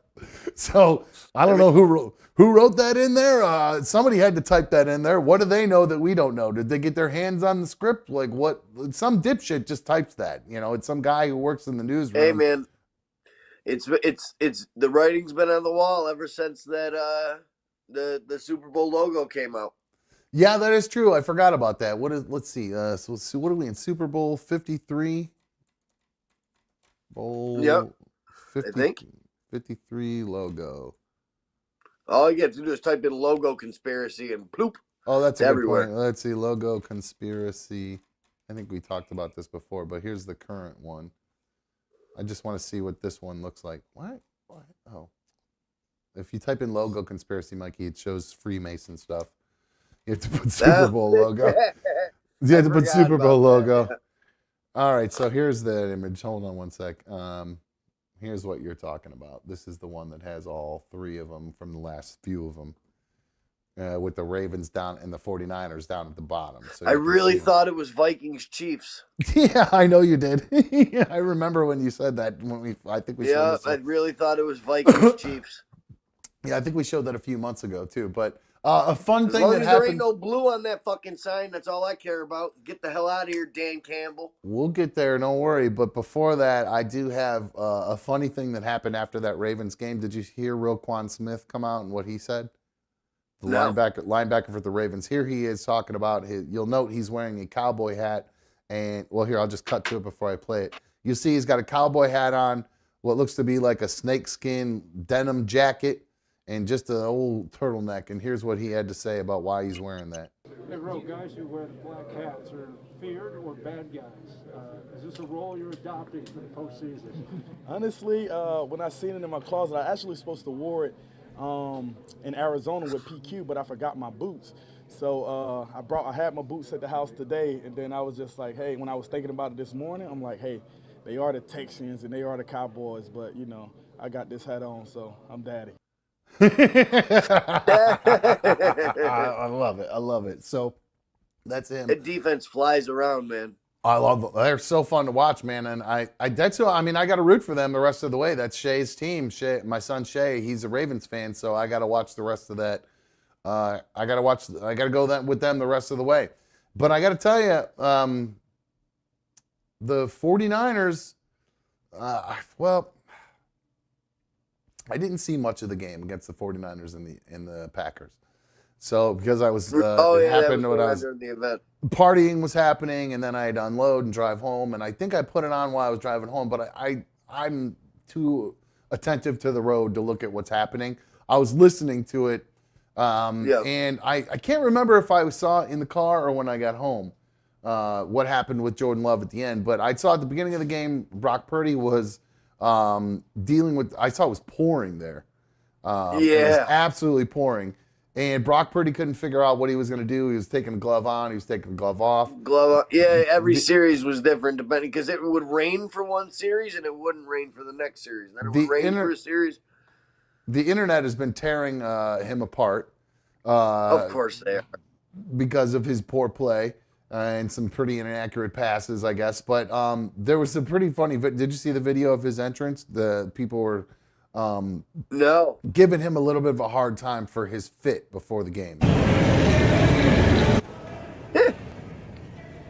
Just another day at school. Yeah, that I know he's worse than Kirk Cousins with his goofy outfit. But no, it was the cow. Dude's making dude's making like $10,000 a season right now. It was everybody. It was it's the cowboy boots that everybody was giving him a hard time about too. So what do you think of cowboy boots, Mikey? I actually wish I could rock cowboy boots. I think cowboy boots are pretty cool, to tell you the truth.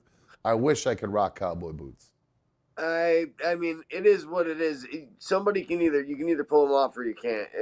There's a lot of. I don't see them at all here. I mean, my boss at work wears a pair of cowboy boots every once in a while.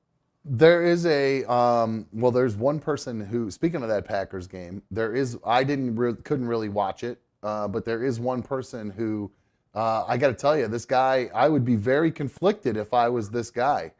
You guys know how much I love football, and you guys know how much I love Luke Bryan. Well, there's at the Luke Bryan concert, and I don't know if there's actually music playing in this video, so I don't know if I can play the song or not, so we might have to. Yeah, I definitely can't play that. So it's Luke Bryan concert, and you'll see there is a guy in the front here. Instead of paying attention and watching Luke Bryan, he's got his phone out and he's watching the 49ers Packers game. So I don't know. I don't know where this concert took place, but it looks like maybe this. I don't know if this is at his Cancun thing that he does. I see like palm trees that are all lit up down there. I don't know where he was at, but this guy's not even like paying attention whatsoever, and he's just the whole time. It's the whole concert's going on. He's got fucking, what's that guy's name? Bailey Zimmerman there with him, I think. So, that's a straight up party. I love that dude. I love Bailey Zimmerman. I love Luke. So I don't know what I would be able to. I would be very conflicted at that point. I wouldn't know what to look at. But speaking of cowboy boots, there's a guy that can rock some cowboy boots. Old Luke Bryan. So some of the best times in my life have been at Luke Bryan concerts. I highly recommend, if you enjoy Luke Bryan, go see him at some point in time. It is absolutely a blast. Good show. Oh, awesome show. I mean, you got to be into his music. So if I'd imagine so. Yeah. If you are, it's an absolutely awesome show. So, but moving forward with that game, we'll see what's going to happen the rest of the week. Deebo Samuel hurt his shoulder. The Browns fucking hurt that guy earlier in the season. We're the reason his shoulder's jacked up, and he re-injured it. You guys broke him? That's right. We did break him. But he is, I guess it's still kind of the verdict out whether or not he's going to play coming up this week. Oh, yeah, you got to play coy all week and say that he's almost ready to go and plan on him playing. It's all strategy at this point. It all come down to coaching and run games right now. I forgot to check, too. I do believe that I had, I was fairly close. I did some predictions, and I do believe I was fairly close on some of these scores from last week. Oh, yeah? Yeah, so I picked I picked every game. I got all four right, which is not horribly, the Tampa-Detroit was a little bit of a toss-up. But I said Baltimore 23, Houston 16. It was 34-10. So kind of close. I thought that the Baltimore Ravens were able to get another touchdown compared to what I said, basically, and Houston got that one. I said, now this one I was pretty off on. I said it was going to be 13-17 as far as Buffalo and Kansas City. I thought Kansas City was going to win that game. That game was 27-24. So close game. I was right in the wheelhouse as far as the difference in score, the differential in score, but a little bit off on that one as far as because I thought the weather was going to be worse. And then the Packers 49ers, I said it was going to be 31-27. That was 21-24. So again, fairly close with the score differential. I was right there on that one. And then I said, let's see, the Detroit and Tampa Bay. I said that was going to be 38-24. That was 31-23. So pretty close. You was one touchy off. Pretty close, and that was that was a pretty good game too, actually, to watch. It was. I enjoyed watching that game. A lot of fun. Big ups to Blue Wolverine, by the way. Ligma, by the way. That was from Blue Wolverine. Blue Wolverine, one of the guys here. Blue Wolverine was playing with us, by the way. Oh, I forgot to mention Blue Wolverine.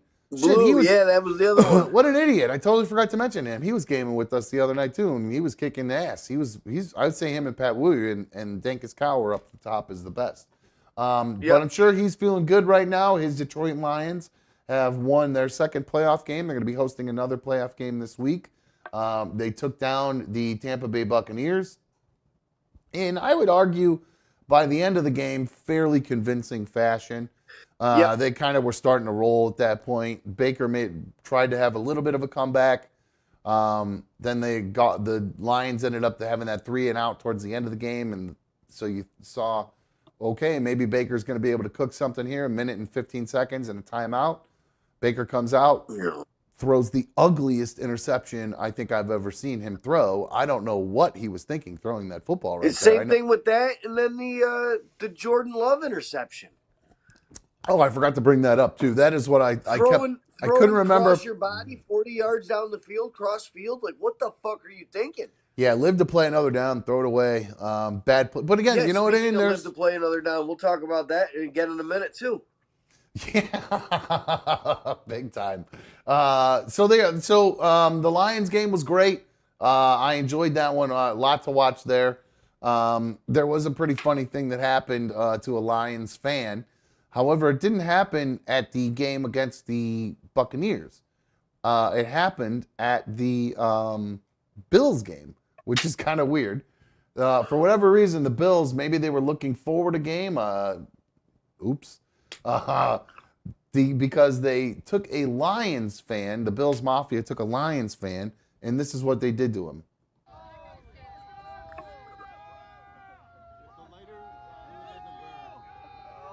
Oh, table dropped his ass, and then what happens?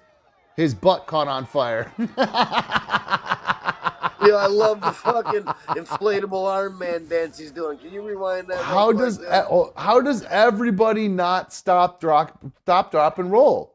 You know when you're on fire. Watch his little wavy arms, dude. That's the inflatable dancing guy, is what he's doing. Dude. That's Brittany's favorite thing. That's how she got on the Ellen show. When she was wearing her inflatable. That too, bro. Oh yeah. Oh yeah. Oh yeah. Yeah. Oh.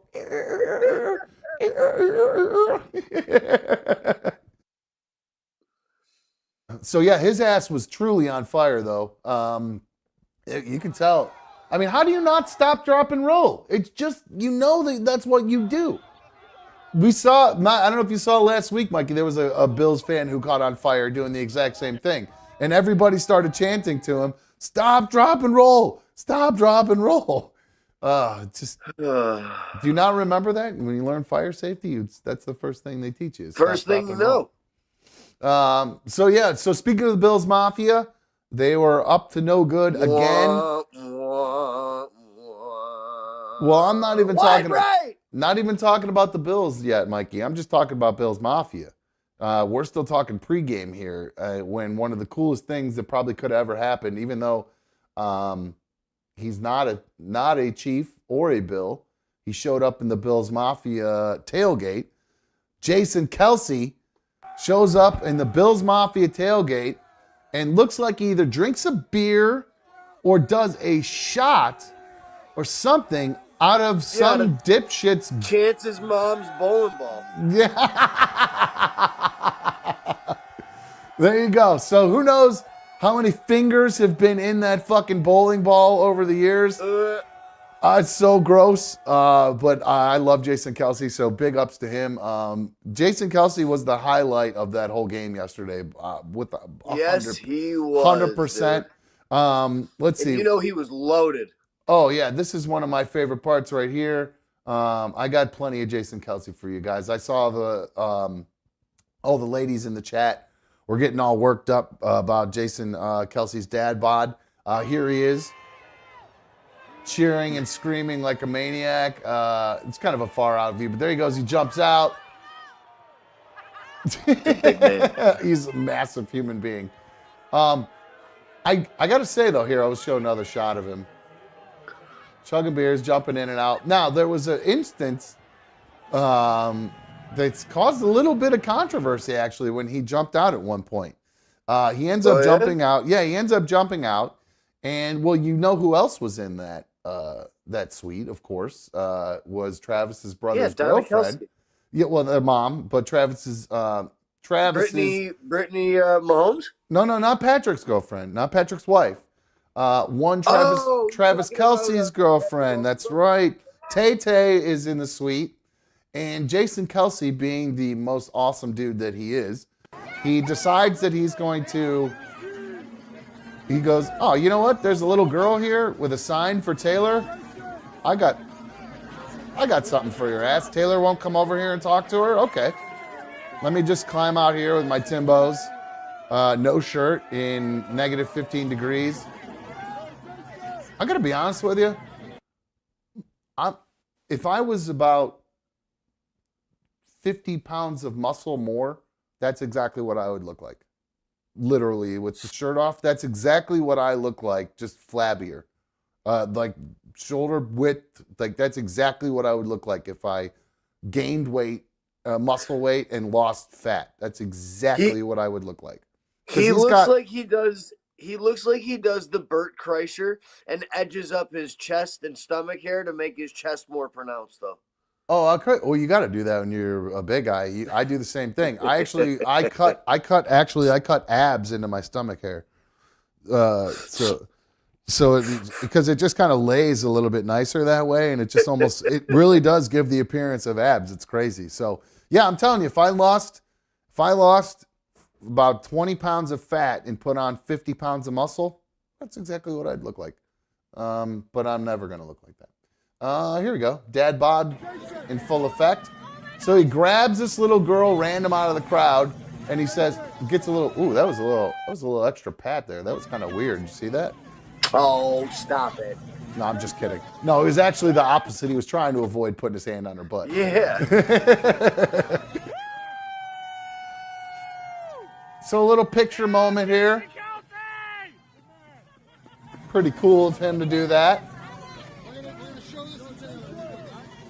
And then he says, I'm going to take you over. We're going to show this sign to Taylor real quick. Drunk as fuck, giving zero fucks about any security, anything. And they take her over there. My God. And that's all she does. All she does is a little wave. How does she not come over and talk to that little girl? They were giving her the chat was giving her a hard time about this, and I 100% agree.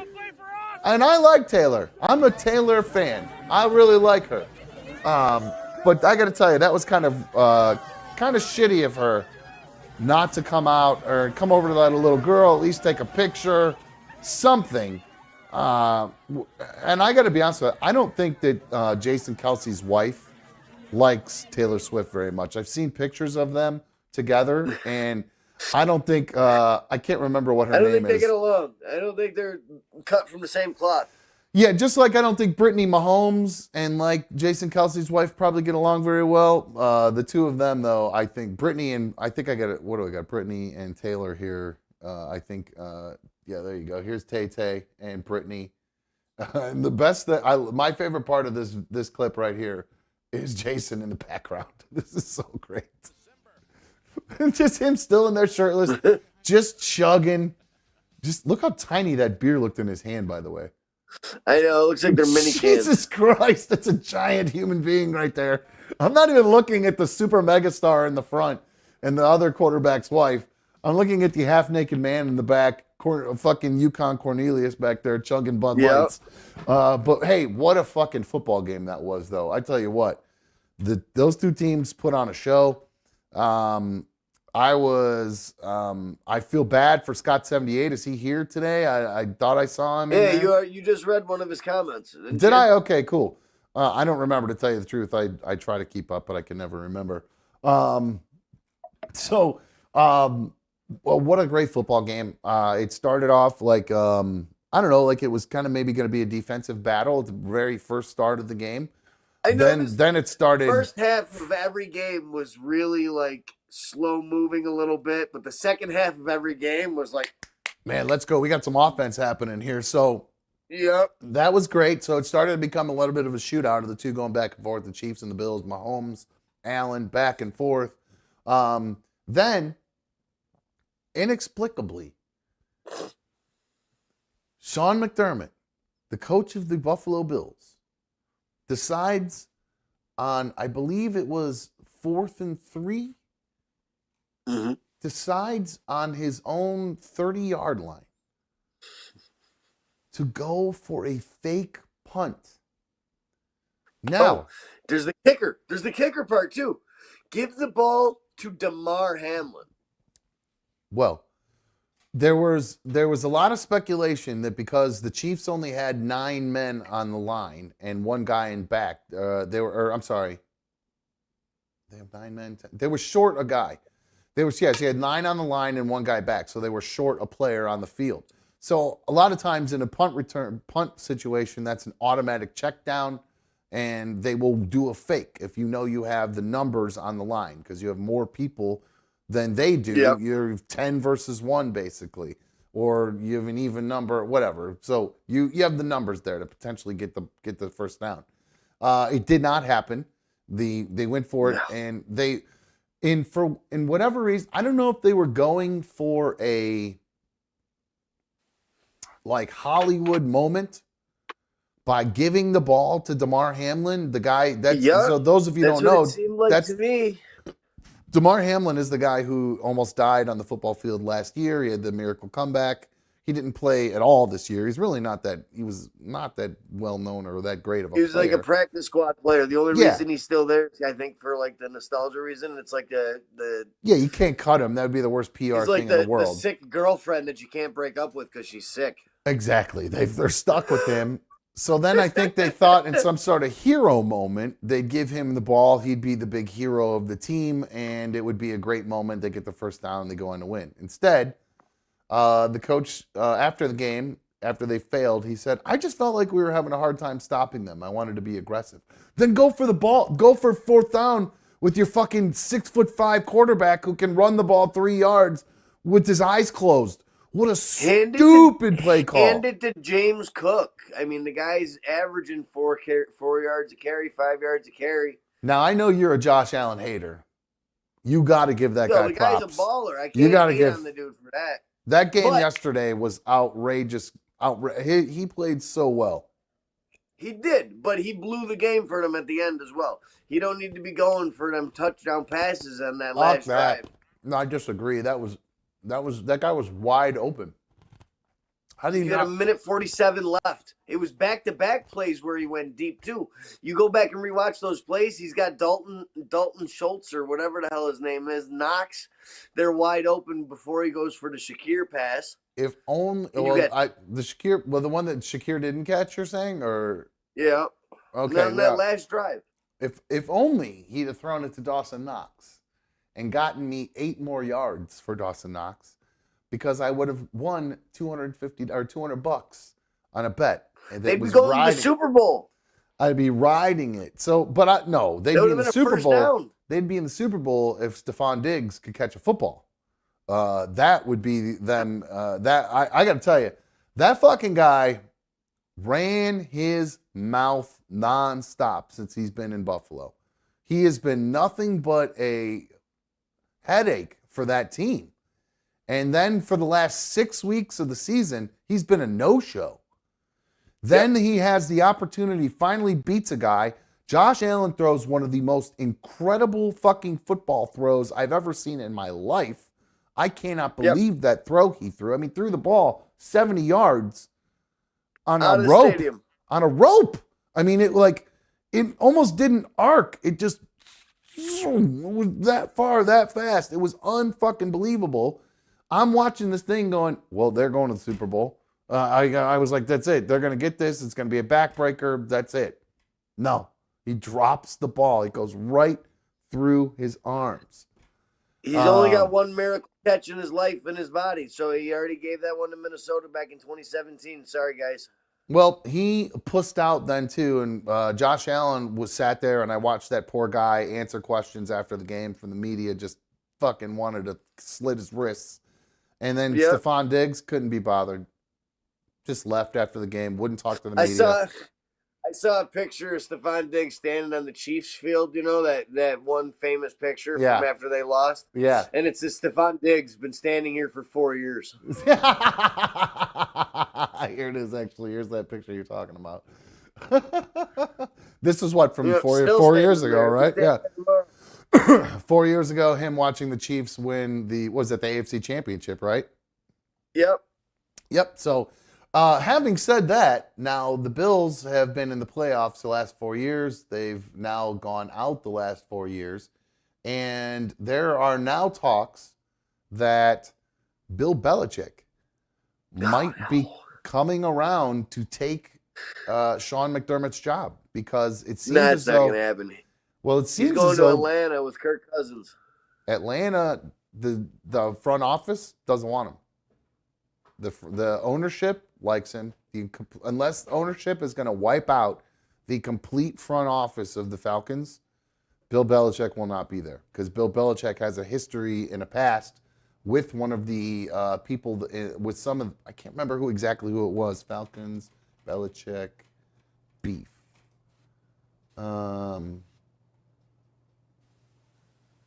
I don't know. I lost it anyway. But there are talks that there are people within the Falcons organization that don't like Bill Belichick and don't want him there. All right. But there's no way he's going to Buffalo. If they get rid of Sean McDermott, you don't think if you're the owner of the Buffalo Bills and you've had your team in the playoffs the last 4 years, you got arguably the best quarterback in the league who had 50 touchdowns this year. 50 between running and throwing. How many interceptions did he have? I don't care. He had 50 rushing and passing touchdowns combined. I don't care. That dude, when it matters, makes plays. That's all there is to it. Breaking news. I didn't know this. Pat Wooey said that the Titans just signed the Bengals offensive coordinator to as their head coach. Oh, Callahan. Yeah. Brian Callahan, really? Yeah. Callahan Auto Parts. That's the Browns offensive line coordinator's son. Oh, no shit. Yeah. So, very interesting. Wow. That's a big deal. That is a real big deal. That's not good, because I have a feeling he's got some experience with a young quarterback that's got an arm on him. He's going to do some good things with Will Levis. Oh, no. You know what that means. Huh. They're going to take Bill Callahan from us. He's the best offensive line coach in the league. And they're gonna. I wouldn't be surprised if he's gone. Yeah, why wouldn't you go? Daddy. Why wouldn't you go work for your son? Why wouldn't you go be on your son's team? Oh, fuck, that sucks. Oh, what a bummer, dude. We got a fucking offensive line. I mean, they were great. Even when they were hurt, they were making. Yeah, they were. Oh, that sucks, man. That sucks. Oh, well. That's bad news. Anyway, all right, so the playoffs are set then. The championship weekend is officially set. Here we go. This is what it looks like here. We have the Baltimore Ravens facing the Kansas City Chiefs, and we have the San Francisco 49ers facing the Lions. That is going to be both games on Sunday, 3 p.m. on CBS for the AFC game, 6:30 p.m. The late game for the NFC championship on Fox. The A teams out there going to be doing these games. This is where we'll have Romo and Nance for KC and Baltimore, and then what is it? Who's it? Jen? What the fuck's Jen? Oh my God, I'm having a brain fart. The tight end that does the Fox games. Greg Olsen. Olsen, yes. Geez, so that's who's going to do the Fox game, right? Isn't that their number one team? I don't know. I hate Greg Olsen, though. I think I think that's the A team for Fox. Who's going to broadcast that game? Broadcast team for NFC Championship.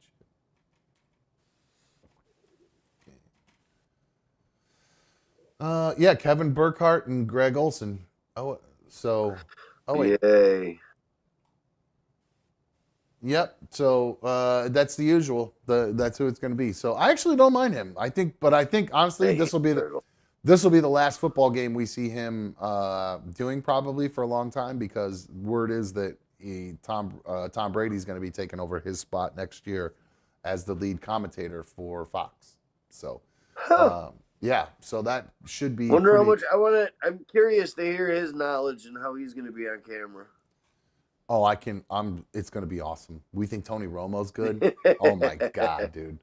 I can't wait to hear him break down football games and he is such an arrogant asshole and knows he's the best ever to do it and will pick somebody apart.